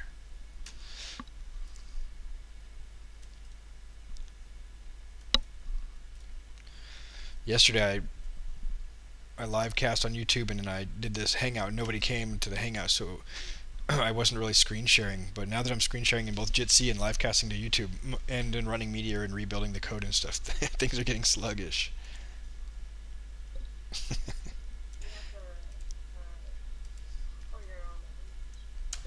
Yeah. Oh, nice. D3 is not defined. Okay. Yeah. Yeah.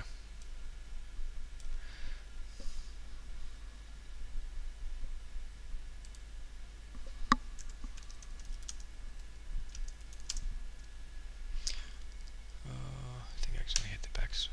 Hit return. Yeah. Still console logging something big there, and I don't need to do that. Clean up console logs.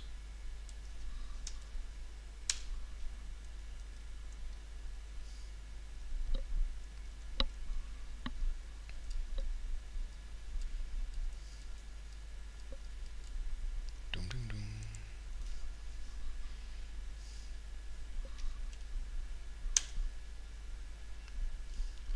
Okay, cool. Oh yes, Tuesday, September 4th, 2018. Yeah, that looks good. Hey, do you know if there's a way to sort of inspect the objects that are being logged out, or is there a better way to debug these things on the server-side code at least? like the client-side code, if I get an array of objects back, I can kind of open them up and take a look at their attribute properties and stuff. Is there a way to do that with Meteor server-side code?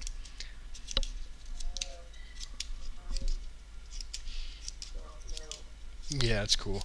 That's one thing. Like in Django, you can do debugging, client and server. You got rich IDE support like PyCharm, where you can just do really advanced debugging and stuff like that. I'm looking forward to that kind of a coding experience. Yeah, cool. All right, so looks like this is working. I'm just gonna switch the. Go ahead. Okay, so we got someone. There's Sebastian still here. Sebastian was on his phone. Let's see. Welcome to the Hangout. There's Sebastian. We got fellow Jitster. For full disclosure, I'm also live streaming this coding session and Hangout to YouTube, and it's under a Creative Commons license. So if you're cool with that, then I guess hang out, or if, yeah, and just make sure to not say anything that you wouldn't want to appear on YouTube. I guess I should put like that in the notes, the Hangout notes or something. All right, now I have another code error.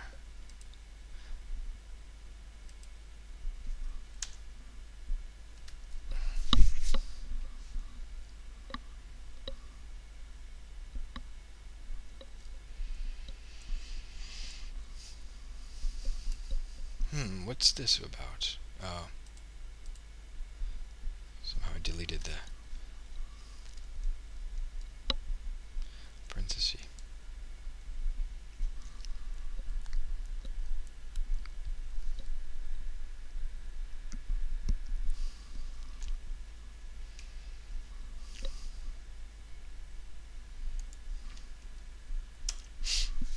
So yeah, I think, yeah, there we go. Now I have a series of activity objects for each type over time. Perfect. The next thing would be to see what these objects look like and to be able to aggregate the count.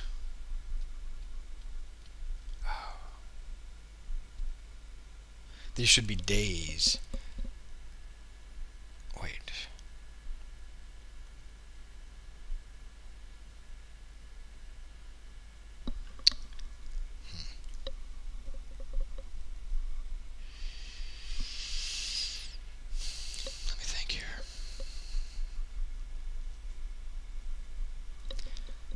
Yeah, this is just not going to be simple.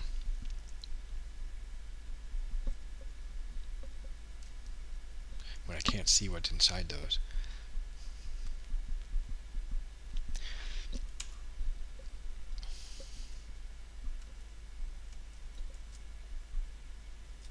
Where's my example?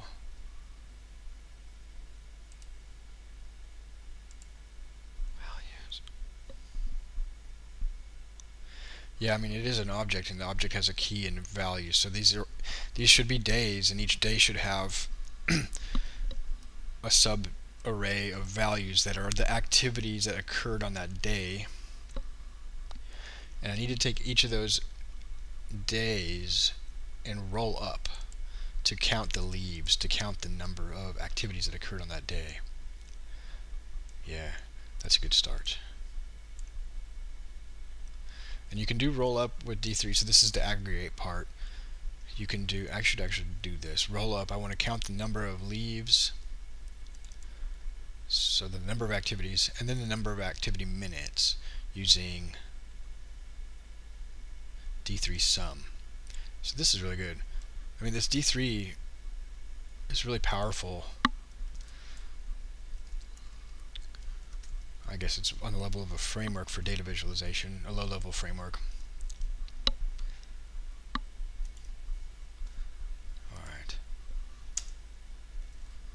So, roll up function, return that to, so return returns an object.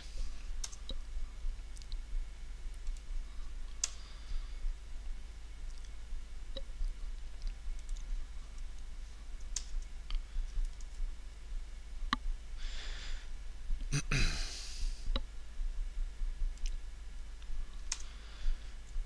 we go. And instead of, so it's activity count.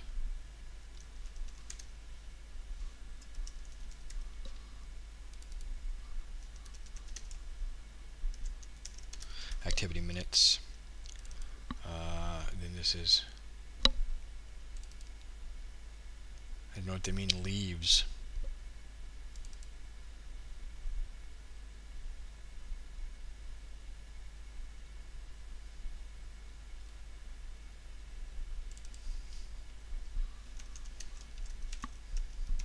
I think it's daily activities.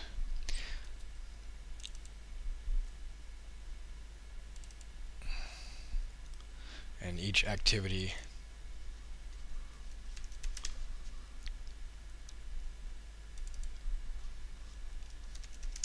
has a duration. Oh man, I hope this works. And you know what it occurred to me, if I just call this from the browser now, then I can get that rich inspector gadget.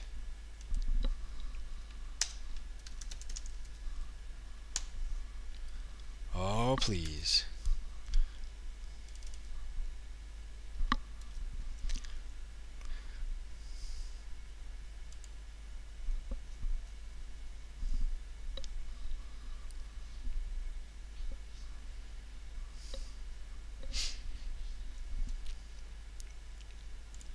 Okay, so let's come back over here to our browser function F12.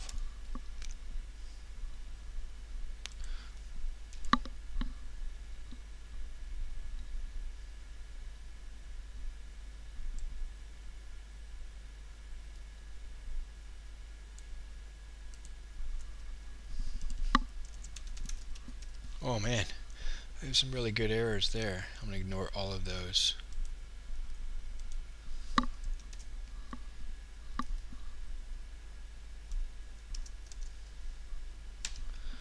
Call the name of this with this home ID.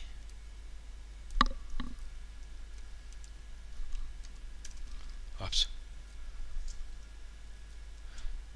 Let's check it out. Oh crap. It didn't return anything.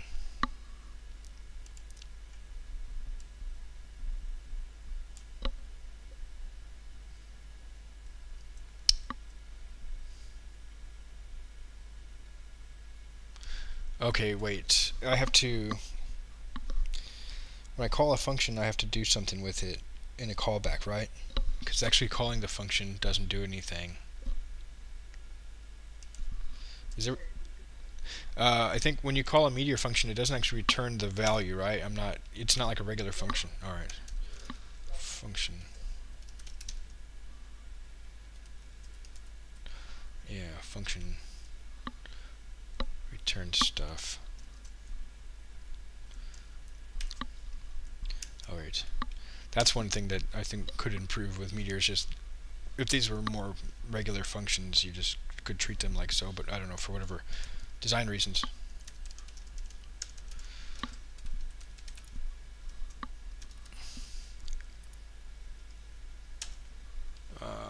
Missing.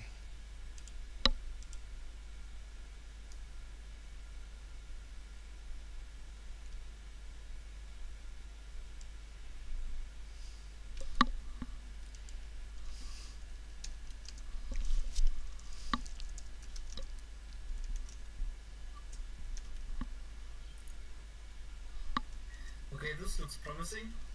Hello, welcome to the chat, to the Hangout. Hello.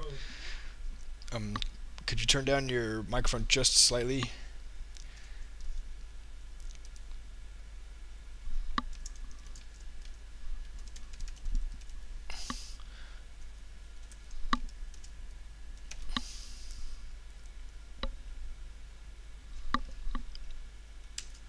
Console log stuff. I don't know.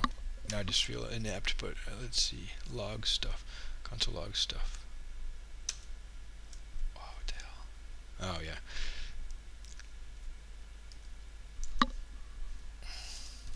Oh, yeah, thank you. It's a little quiet now. I don't want to nitpick, because I do want to be able to hear you. It's just overpowering.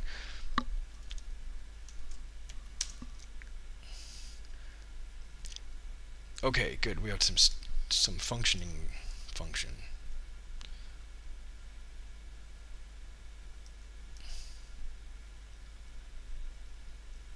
What do you pass into these functions? Error, is it error then return value?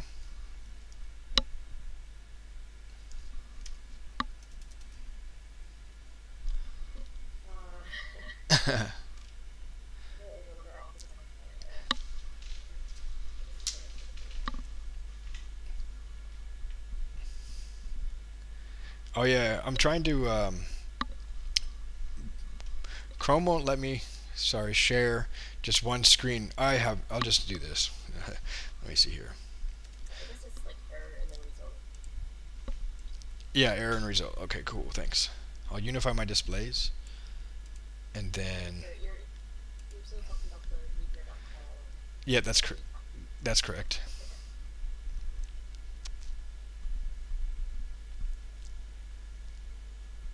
So good. I unified my displays. Is it better now in the, can you see the, Yeah, I can see this. okay, good. I'll just have to do that next time.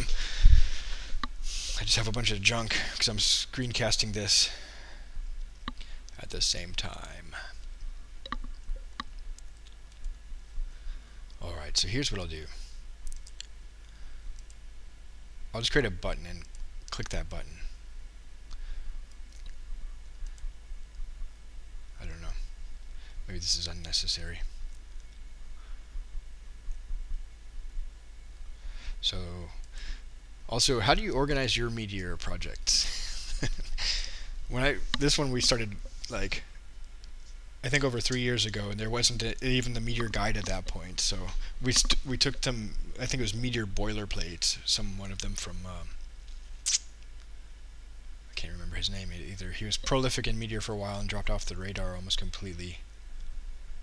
Do you all have any style that you follow with the way you organize client and server and templates and methods, etc.? I didn't know that there's like an updated style that we're supposed to use, but we don't entirely use that. Like, Meteor projects have a inputs. Oh yeah. Well, I remember at this point. I mean, honestly, I think what you have is pretty similar to me. Alright, cool.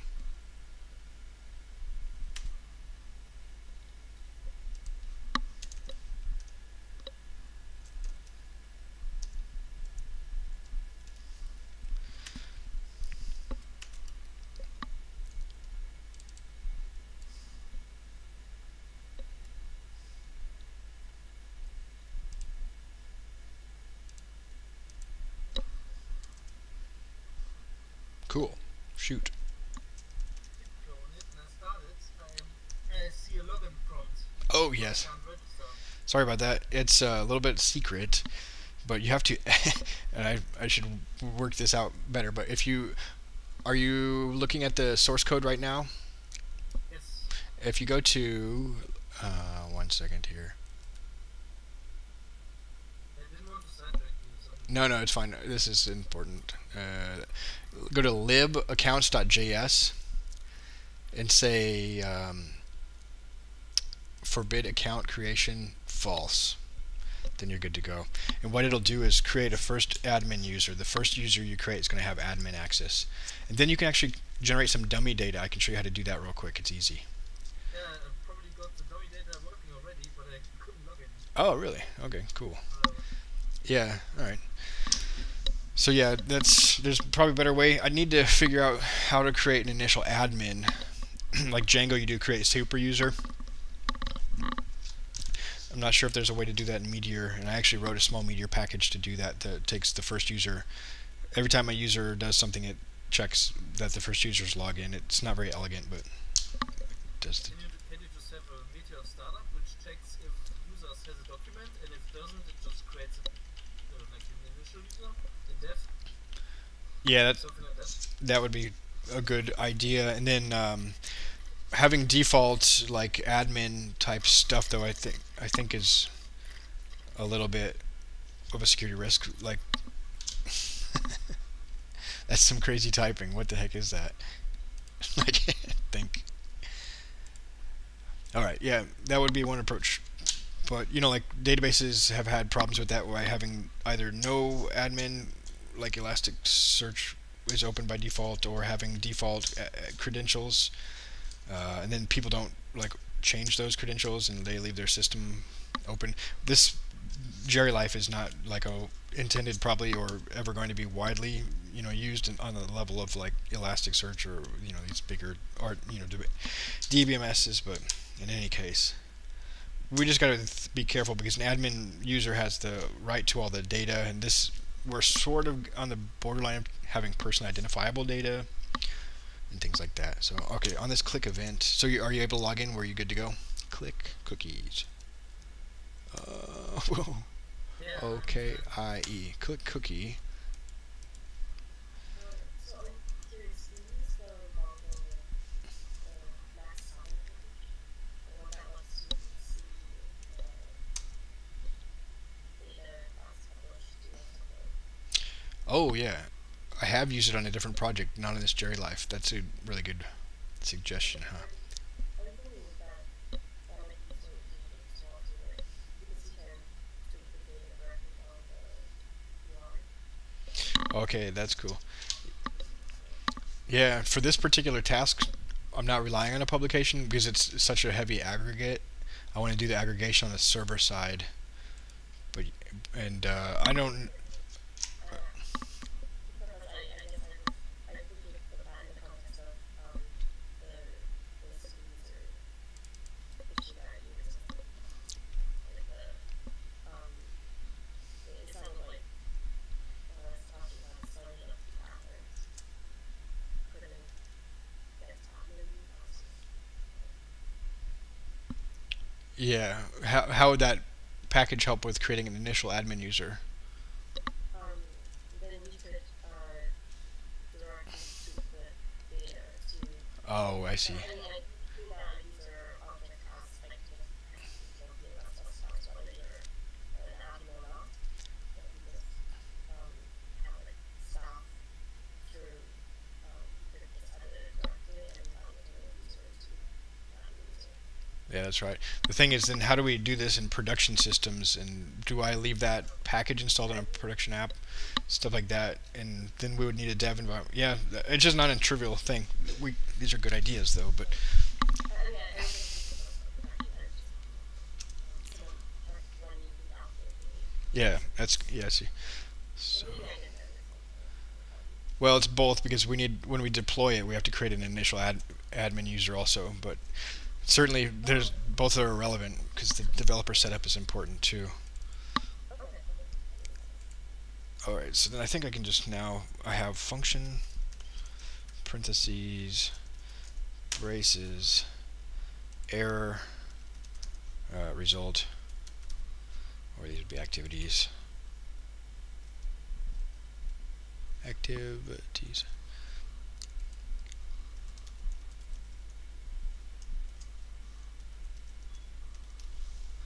Alright. Okay, so when I click the cookie button, which is there, nice random place. You've got a typo in Console og. Original gangsta.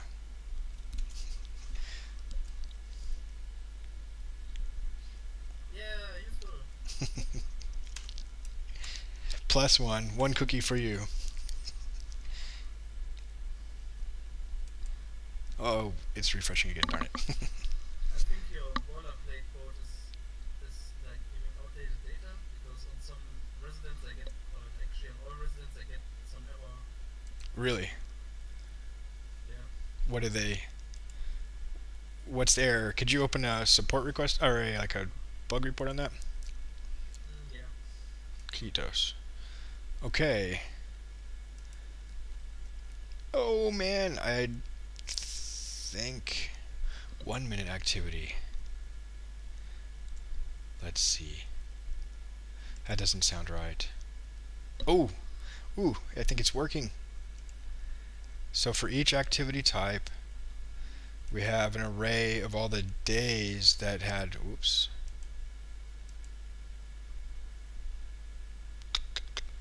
activities, and it's rounded to the date only, not the time. Has that Tuesday part though. That's weird. It's doing it correctly, but I have to also localize this, so I think it needs to be a date time object rounded. So I'll probably have to use moment.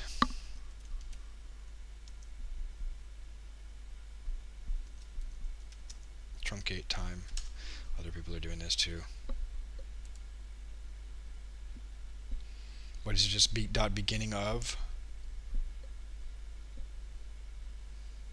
Start of day. Perfect. That'll do it.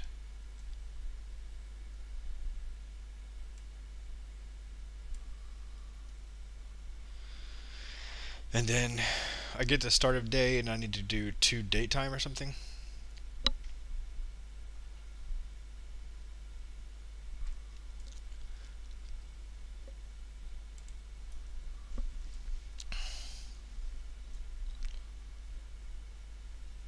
Where was that? So, moment.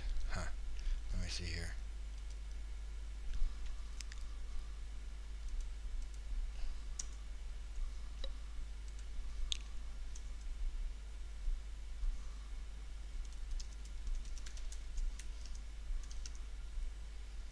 Which I'll need to import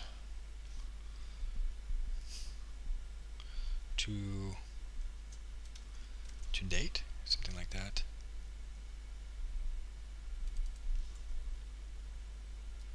Well, I could just return that.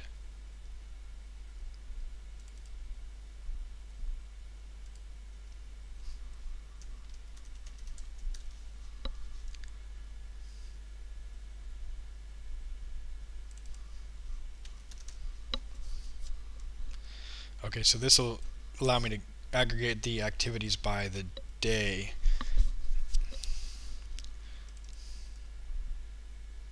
Did I import moment? Yes.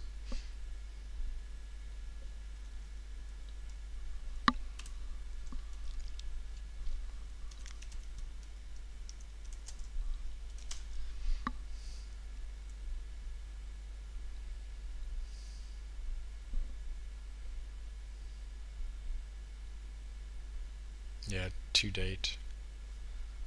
Alright. Let's try it again. Oh boy. No, I'm not doing this anymore. I'm doing the cookie button. Cookie button, but I need my console.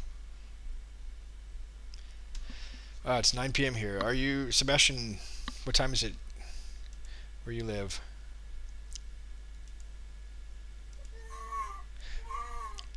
Crying baby time. Okay, well, I understand that. Hey, it doesn't seem like it took effect. Linda, what time is it where you live?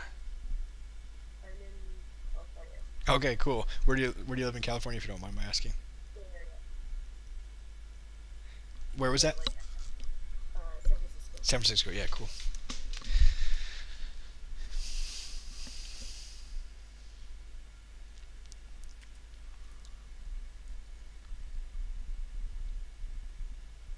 Oh yeah, so that's, I don't want to do that. Let's see what I did wrong.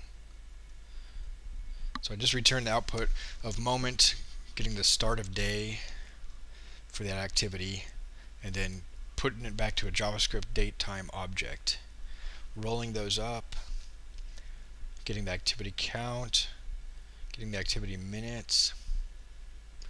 I think we're on to something good.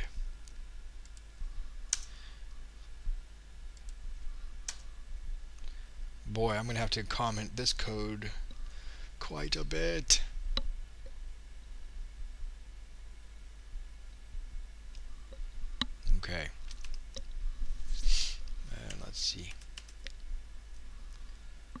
So clear my array, clear my DevTools. Do I have some error going on?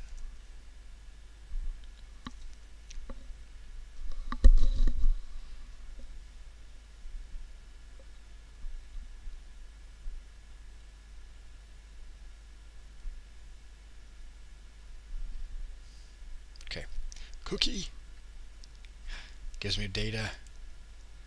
Yeah, so the outdoor activities. Oh yeah, beautiful. They're not ordered, but perhaps that won't matter. And if I look at a recent one, it seems like, well, let's create a new activity on September 19th with 30 minutes.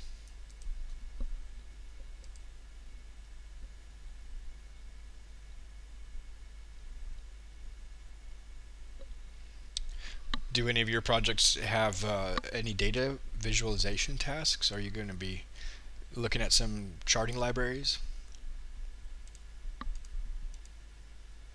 Not yet.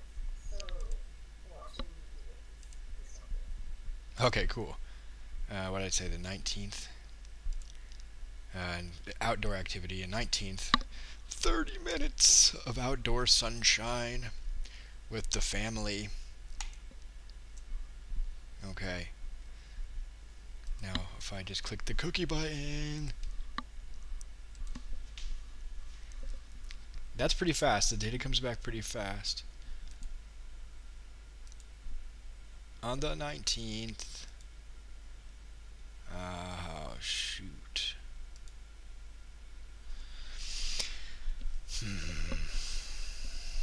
Wait. Oh, you know what I did? Probably. I have to select one of these residents. Maybe that's what I did wrong. I really hope that was what I did wrong.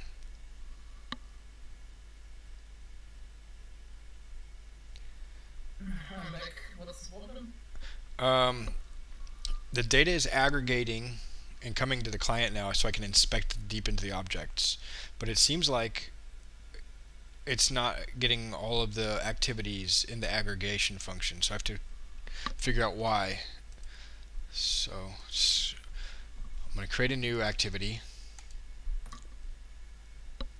and select some residents. Oh, that's what I did. I just selected the wrong house. So I need to find Haversham Shire, yeah, select. Now another thing that I'm realizing is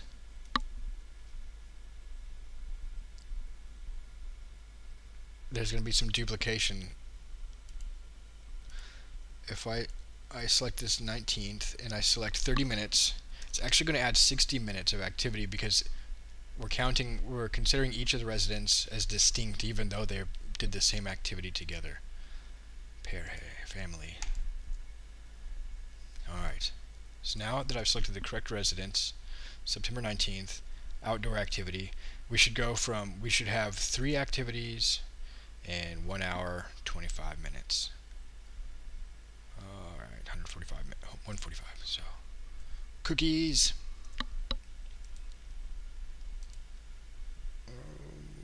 Ulkoilu. 19th. Oh, dang it.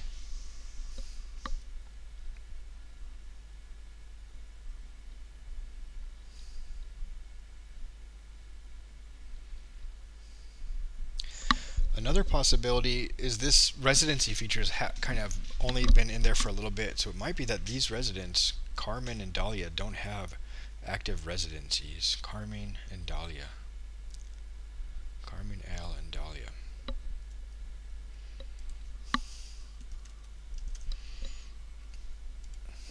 Halvertonshire. Oh, okay. That's the thing, is the dummy data has them moving out before the 19th. So let's just do this.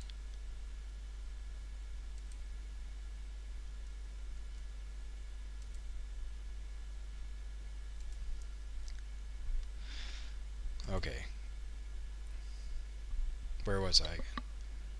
Carveston, Halverson, Shire.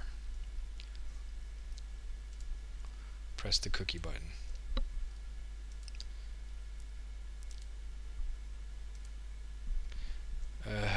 Where'd the 19th go? September 19th. August. Here it is. Well, that's maybe a good sign that it moved around. Yeah, that works. Okay, so the functions are working properly. The residency feature needs some polish. We're also hiring because I'm doing this work on weekends, and when we're adding complexity to the software, there's all these little edge case bugs that are coming up. And our residencies feature is new and sort of half-baked, and now we're already laying features on top of that to do data visualizations. Okay, so we're on shaky ground. It's like those ladders on a forklift type situation. Let's do it. Let's get the visualization going on. Cool beans. I think the data's in good shape. Twitch stream? Yeah, I could do that. You think it would be better than YouTube streaming? I mean, like, I personally don't have an opinion on either, but,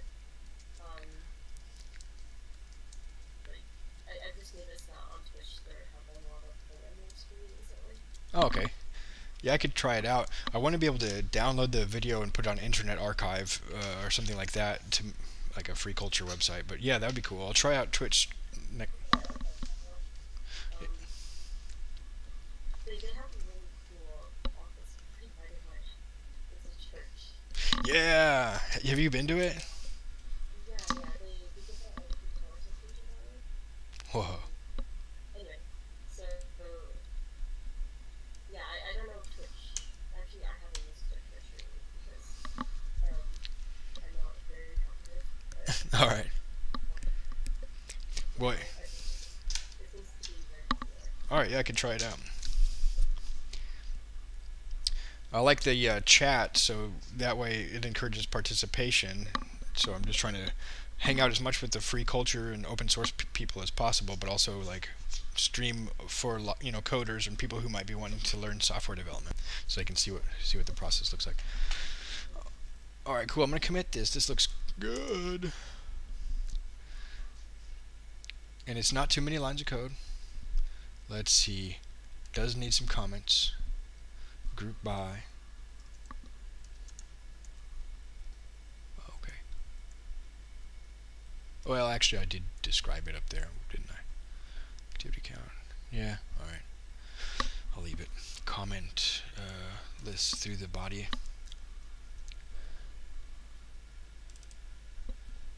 Now we get to do the UI stuff, which is always the funnest part, I think. Like writing the templates and doing the data visualization parts. Oh, and I did remove my cookie button.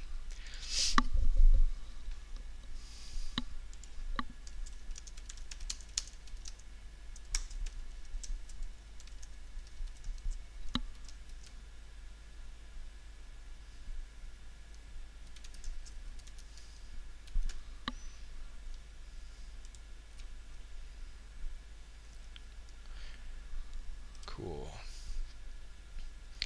Okay, Sebastian, are you still following along at home? Do you have the code there? I can push these changes up to, oh, yeah, without the cookie button. And you can. I'm kind of blocked here. Okay, yeah, you got your baby in your lap. I'm blocked by a junior feature. My new feature? No, it's a junior feature. Oh yeah, okay. It needs some grooming. Yeah, that's good. All right, that's important. Okay, so I'm gonna remove this. Let me just keep this for a second. On the Hangouts, like on the meetup, you're screen locked for some reason. Oh, am I? Maybe it's for Linda the same, or maybe only for me. Linda can. I see any issues as well. Oh boy. It might be better than it. Yeah, it might be that I'm taking too much bandwidth. I could also get a higher bandwidth package with my internet company. Let me see. I'll toggle the screen share real quick.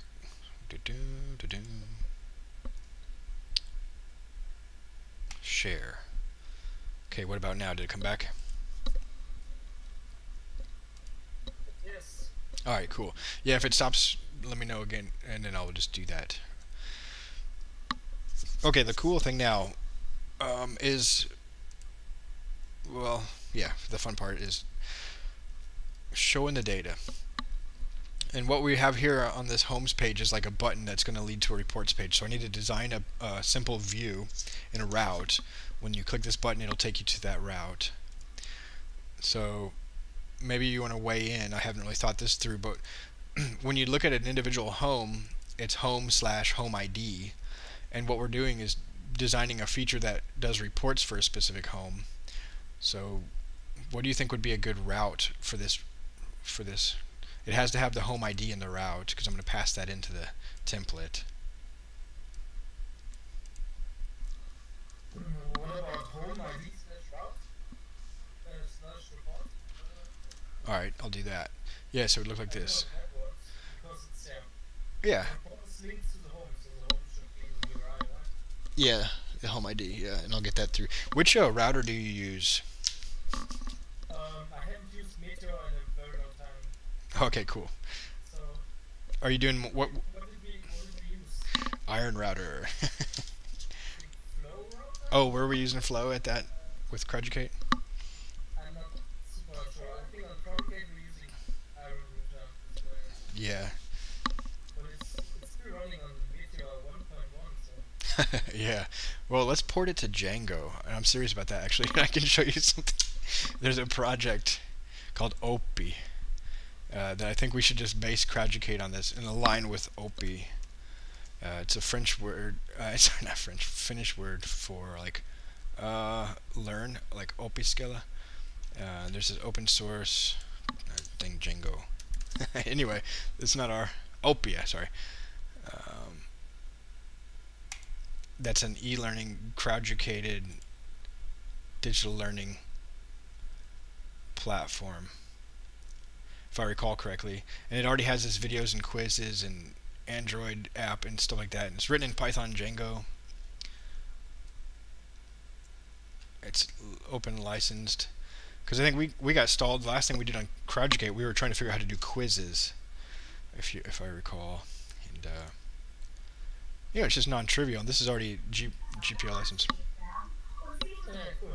I will save the link and also like show it to Anya. All right. I think the problem with Propagate was at one point that yeah. It even has gamification. I don't know a whole lot about it, but I just think let's do some Python Django. Yeah, my Python skills are weak. Oh, really? Yeah, All right. I feel at home with JavaScript. Ah, okay. I'm like the other way recently. I've transitioned, started focusing my efforts on Python, found a lot of maturity and well thought out ecosystem, much like batteries included types libraries and frameworks like pandas and well Django, things like that. And it's just like a breath of fresh air after a few years of kind of JavaScript and using impoverished IDE and things like that, and frameworks that aren't really frameworks. Yeah. All right, cool. So, back to the business. Did you work on digital campus?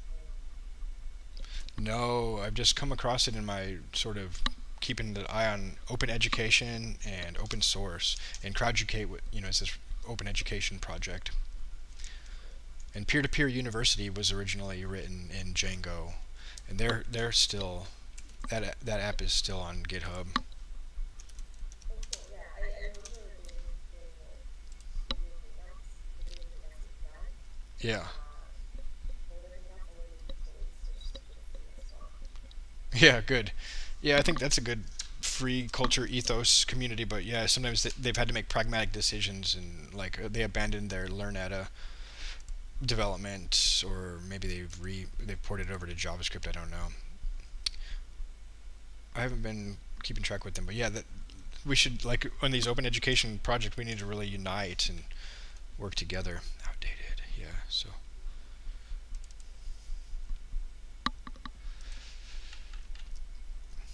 All right, cool. Back to the business, though. Back to the business at hand. And I think I'm done with this. And I'm done with this. That was great. Thumbs up. Oh wait, I did upvote that. I'm just not signed in.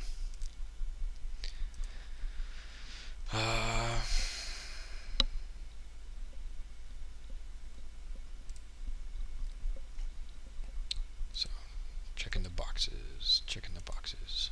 Oh yes.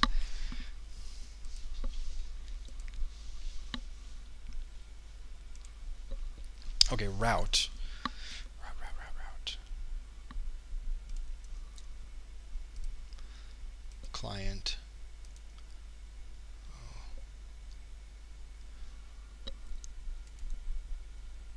Homes. Who would use the software? Is it more like a manager thing, or is it also the individual who is running the home? Both. Well, actually, the caregivers are the primary users. They use it every day to enter the well-being activities and to coordinate. And then the managers also need awareness of what's going on in all the homes they manage. Not only like what's going on now, but now they need to know what's going on over time. That's what this feature is for, managers who need to know what's happened in the last year. In fact, this is beyond the manager level, and it's at the city level, because this is a municipally run care home, and the city is wanting reports on how many times the residents went outside in the last year, specifically outside. So it's actually, yeah, multiple levels. It's really cool. Home ID / report. So I'm using Iron Router. Home report.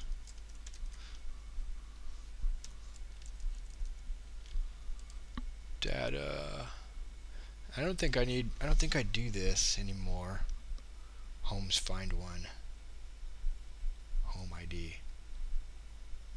I bet I could remove that from both of them.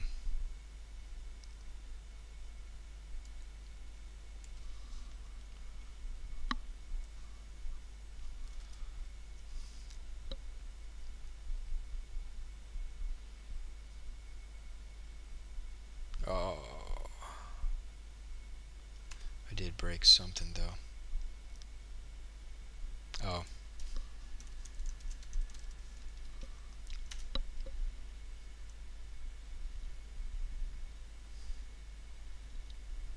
Good. All right.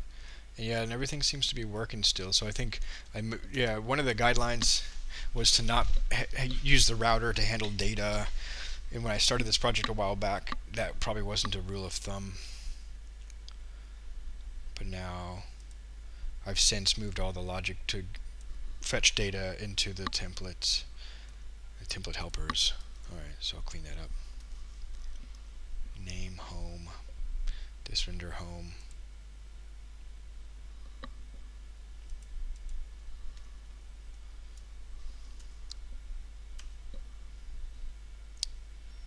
Routes.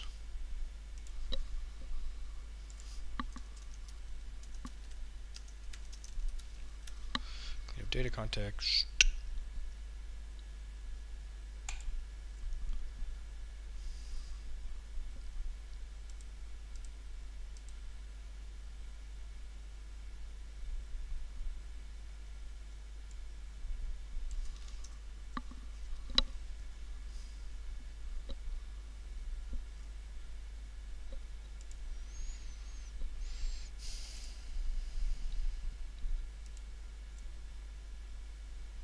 So now I need this homes reports route. Controller this, home ID. In fact, now that I think about it,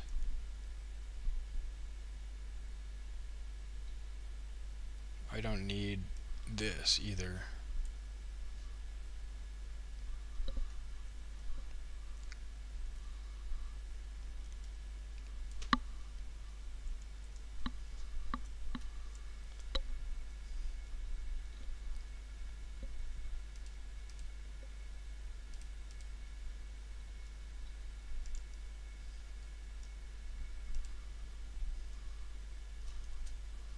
just double check.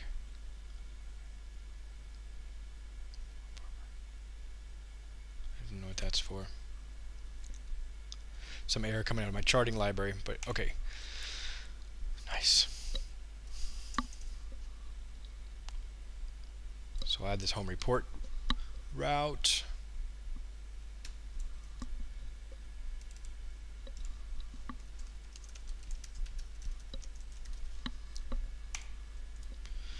Good, good, good.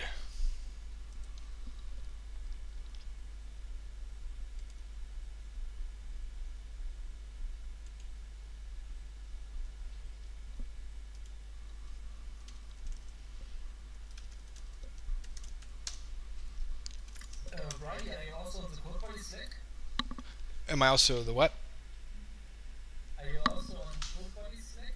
Oh, Slack. I don't think I've registered there. I'll do it though.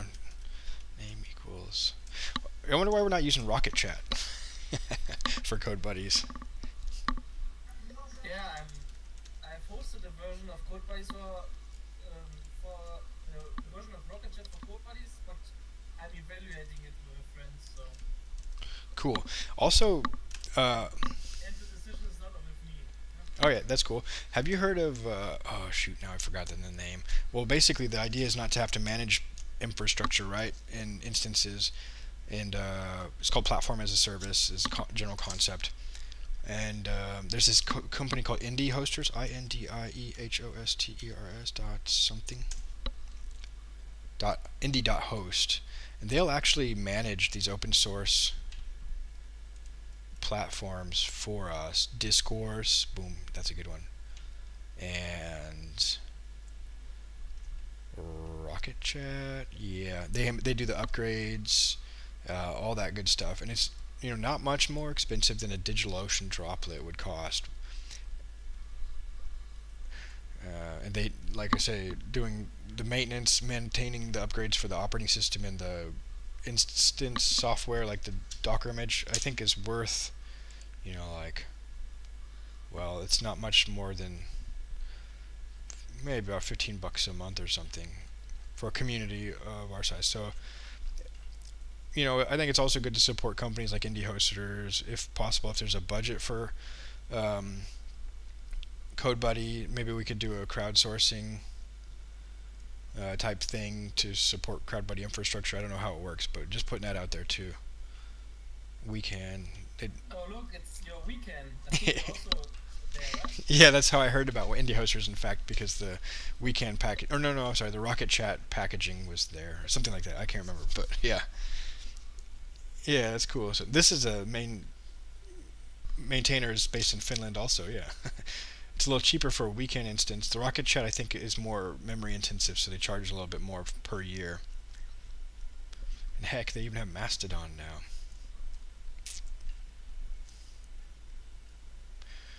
Alright, so I've got this home report template. Now I need... yeah, good. Alright, so now I need to hook this button up to that home ID report page. Let's do that.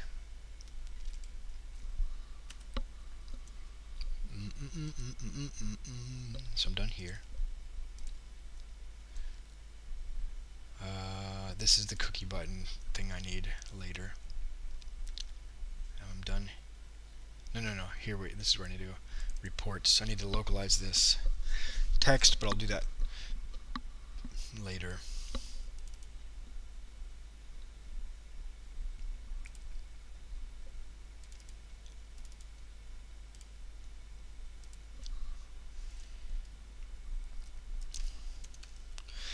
Okay, equals.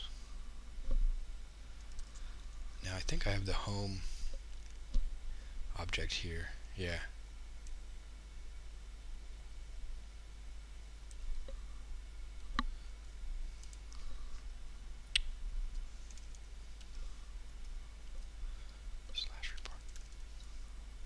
Oh right, isn't there? I should actually not be hardwiring that. There's a method, right, to link.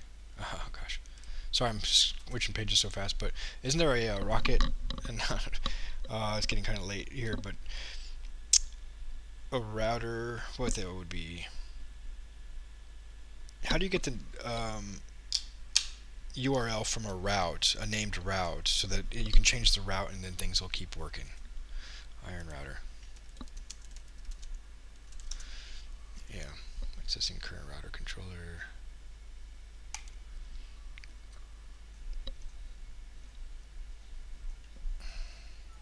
Sorry, I'm kind of lost. Yeah, sorry, and I didn't really explain this very well, but in an HTML template, I want to create a hyperlink to another route in the app, but I want to be able to change the route without having to go through all my HTML and change the href values. So I have a named route. Can't you just pass the route to the thingy? You deleted something, the data function. Can you just pass something there? Yeah, I think so. How do you do it in a template? Path for, here it is. Path for route equals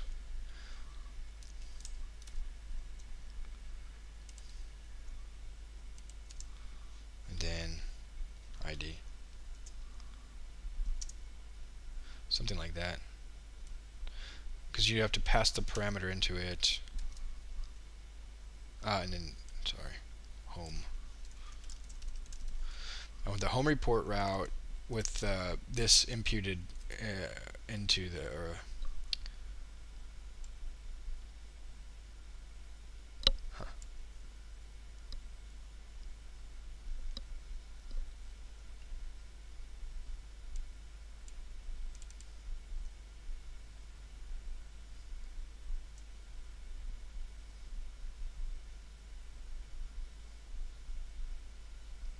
I don't understand that. Data, query string, and hash. So the data.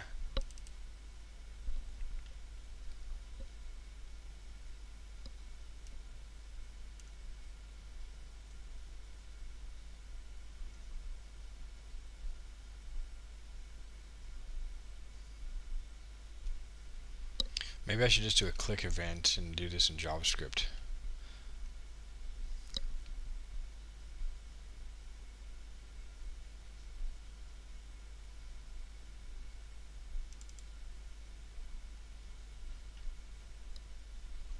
Because I don't know where this get post is defined. I think it's just a helper method.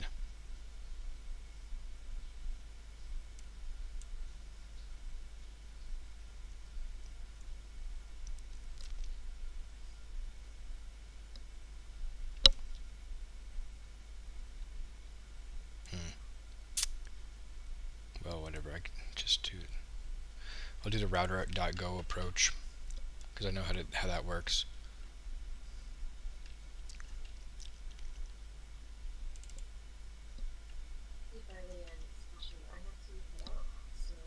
Oh, okay. Darn. That's cool. You didn't get to the.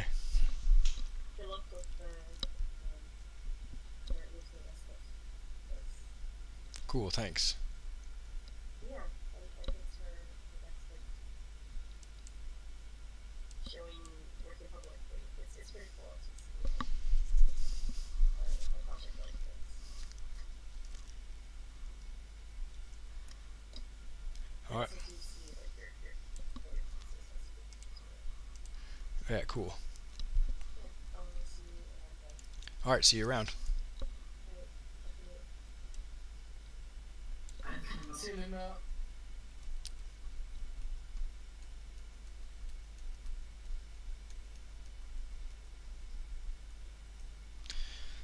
Okay.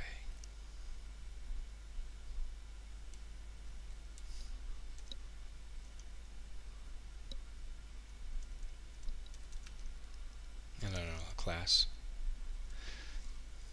Class equals.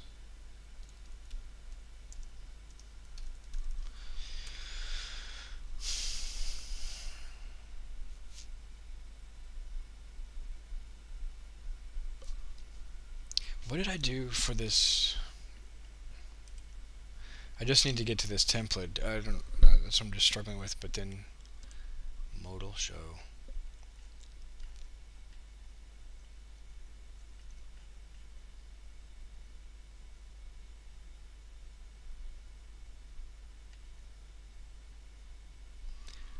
in the wrong. I need to be at the activities table. Oh wait, no, not for the individual home.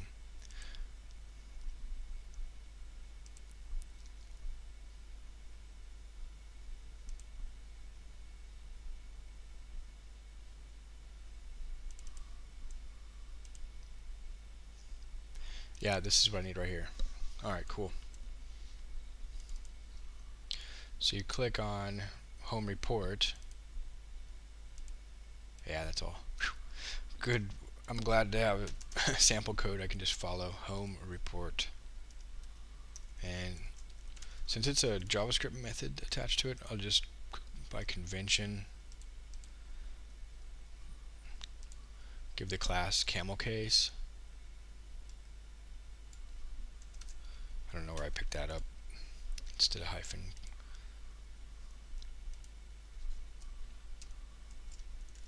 And yes, and it's already got the home ID as home ID. Cool. Oh man. Now we're cooking. My brain is getting tired. My body's not super tired, but like I'm getting to the point where I'm losing steam and losing clarity of focus and thought. One thing, the button says reports, and I think you're routing to report. You're right.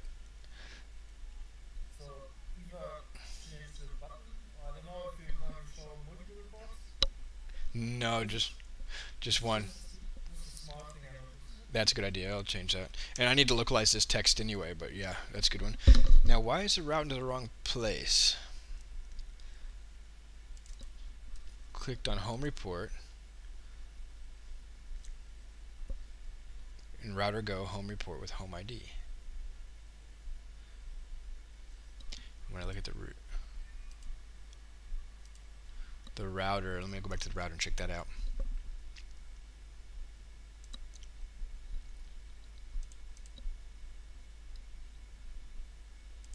It should have that trailing report, this render, and render the home report. Oh, there it went. Oh, okay. Yay. Oh my goodness. Go team! Yeah! Oh, but look, it did it again. Huh. Well, how did you get there in the first place? Yeah, let me just do a hard refresh here.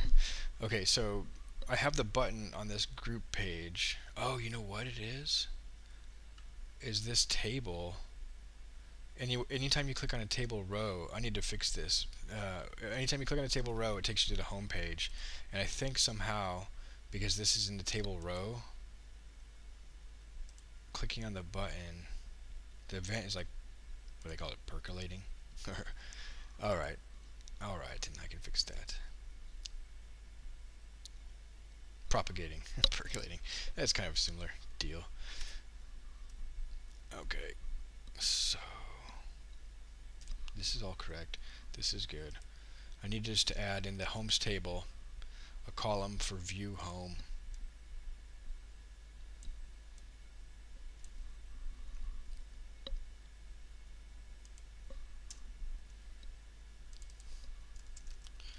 With what's a good font? Awesome icon for a view.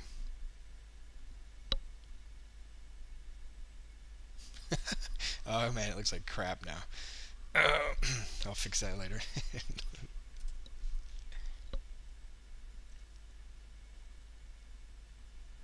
TRTH.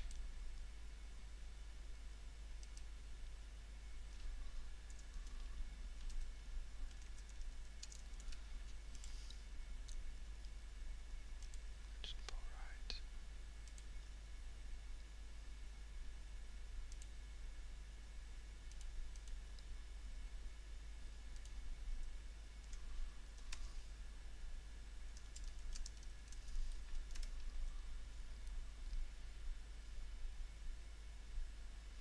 That's a little better. Okay.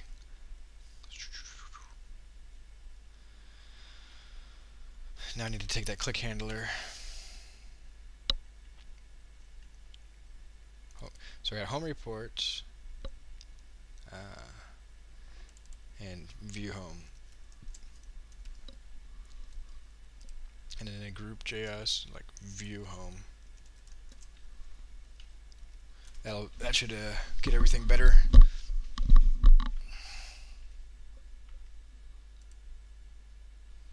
Perfect.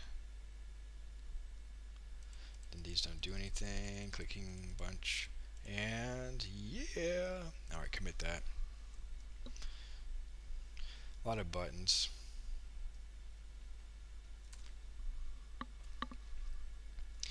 Are you dreaming up any other ideas for open source projects, Sebastian?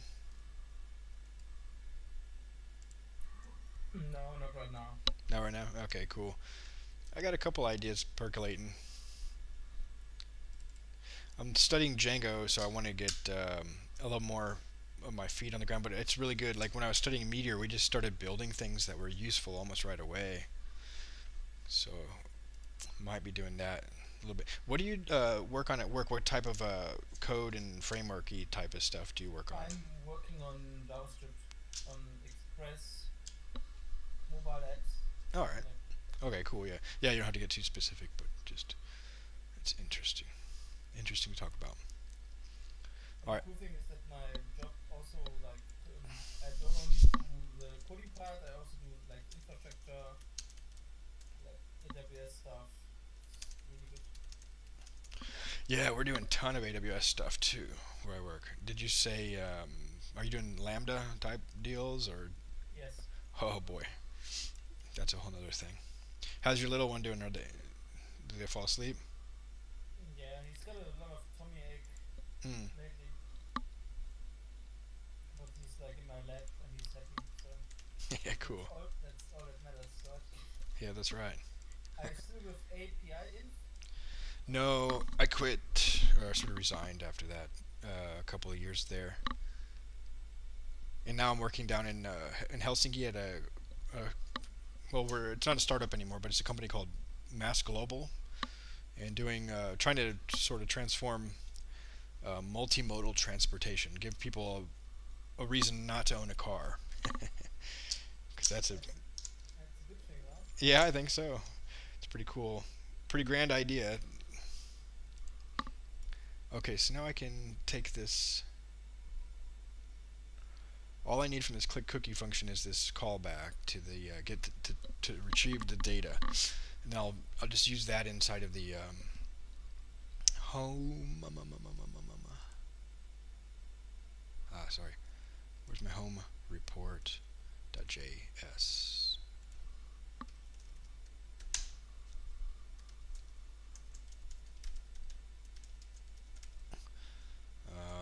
On created.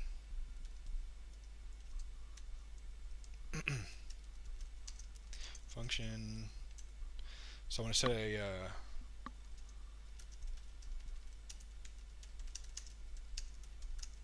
I believe it should be a reactive variable. Oh boy. I don't know why, just in case we want to pass it into the template helpers on a button click or something like that. Then I want to, well, first I want to get a reference to template instance.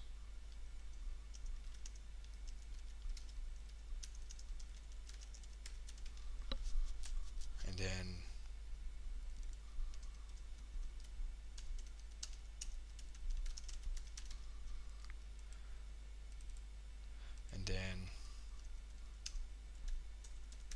call method to retrieve data.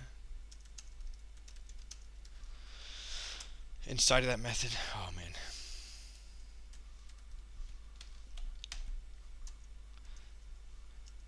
And then assign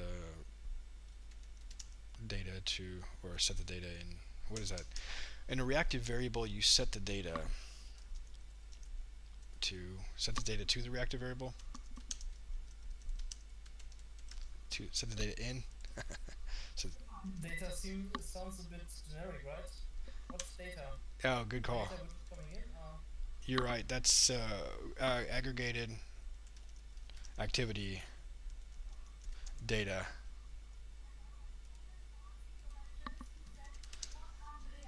All right. Okay. Yeah, I feel like I'm like sitting on the fence and I'm so Yeah, that's cool. Const template instance equals this because within the onCreated callback, this refers to the template instance, I believe.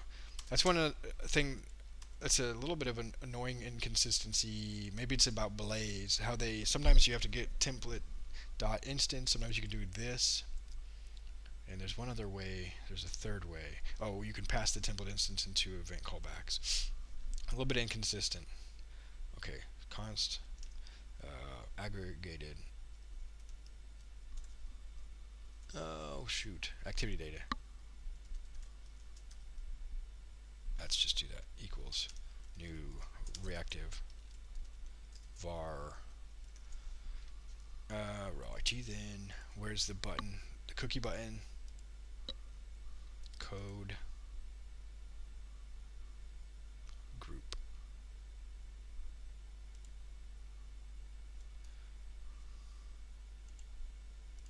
Open file. Huh.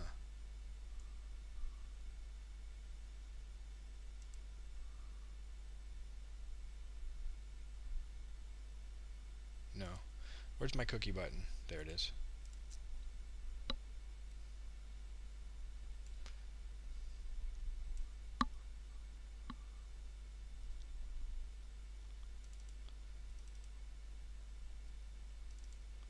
So I need this.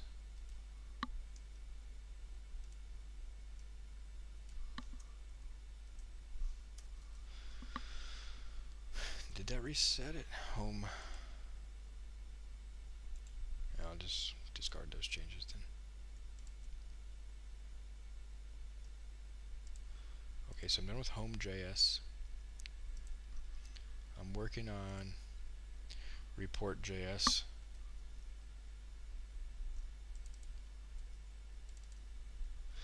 Now the thing is, I'm not passing in the home to the template. The template doesn't know anything about the home yet. I actually need to get it from the router. So how do we get the URL parameter out of the router? Do you remember that? Do you have the docs memorized for Iron Router? No, there's no room in my brain. Right. It's like the thing when I went to university, people say you don't have to memorize stuff, you just have to memorize how to get to the stuff. That's right. If it's one search result away, then the problem is when people shut down their websites and the resource goes dead. That's right. Like if you have a blog which you rely on and it's gone. Route parameters. The question is Iron Router still maintained? You know what? I think it's almost as maintained as Flow Router. I don't think they really had a. I mean, Flow Router became a recommendation in the Meteor guide, but then I think it dropped off a little bit. But that's a good question. So Iron. I think Flow Router is linked to Kadira, right? And Kadira went to Defunct. Yeah, that's right. And then I think Iron Router's basically still in business. Yeah, maybe not. I guess not. Iron Meteor, Iron Router, unless it's been forked. Yeah, well, this is just an example of, or another example of why we decided to move to Django.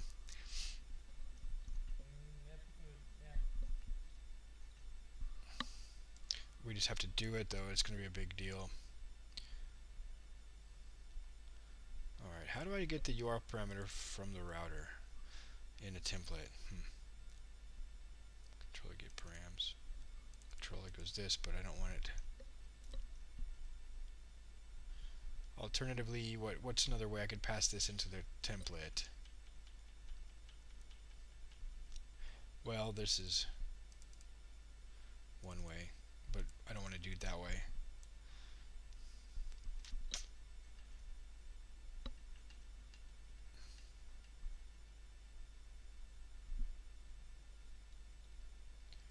Maybe I'm doing this over. Oh, sometimes I'm finding I'll have more luck with looking things up in my own code. Router current params home ID. There we go.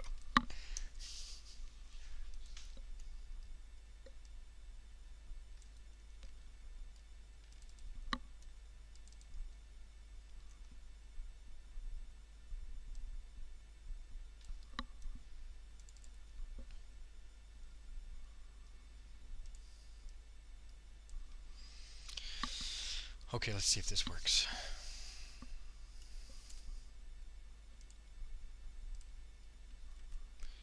You can still see my screen and whatnot? Yes. Cool. F12. Alright, go to the reports page. It looks like it worked. Oh my goodness.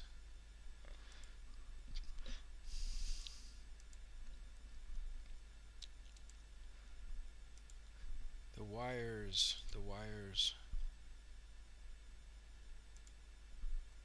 196 minutes. Wow, this is great.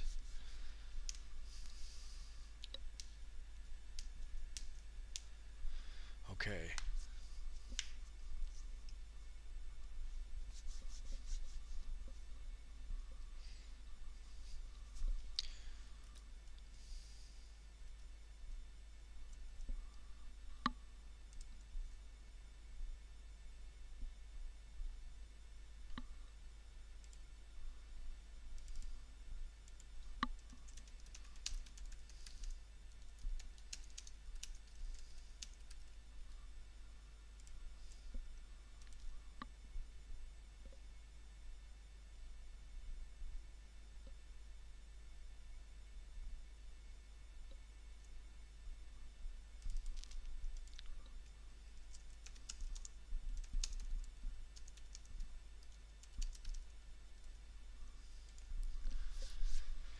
Alright.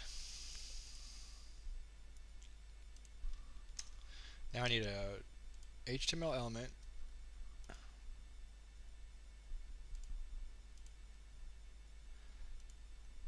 a template helper,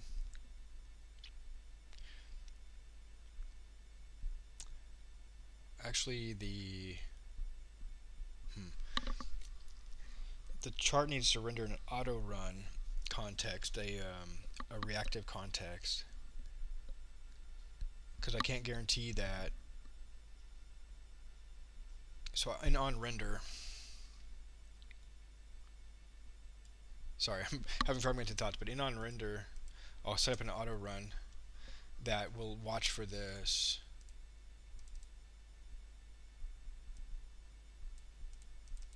template instance reactive variable, and whenever that value changes, it'll render the chart. I can't render the chart on the template render because the data might not be there. I've got to do it reactively.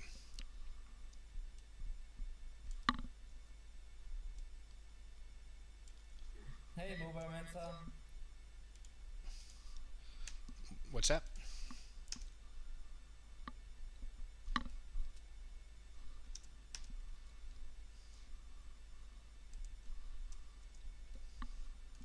I don't think I need that semicolon there.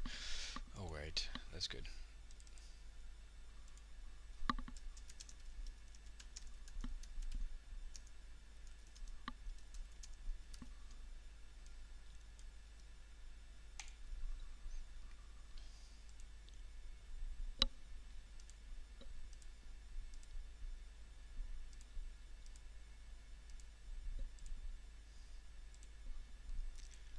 Yeah, I'm thinking maybe I should call it a night.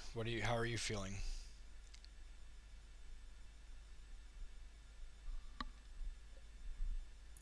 Yeah, I'm getting slower and slower. Yeah, well, maybe we can come back to it. I'll do it another day, and this is a pretty good stopping point.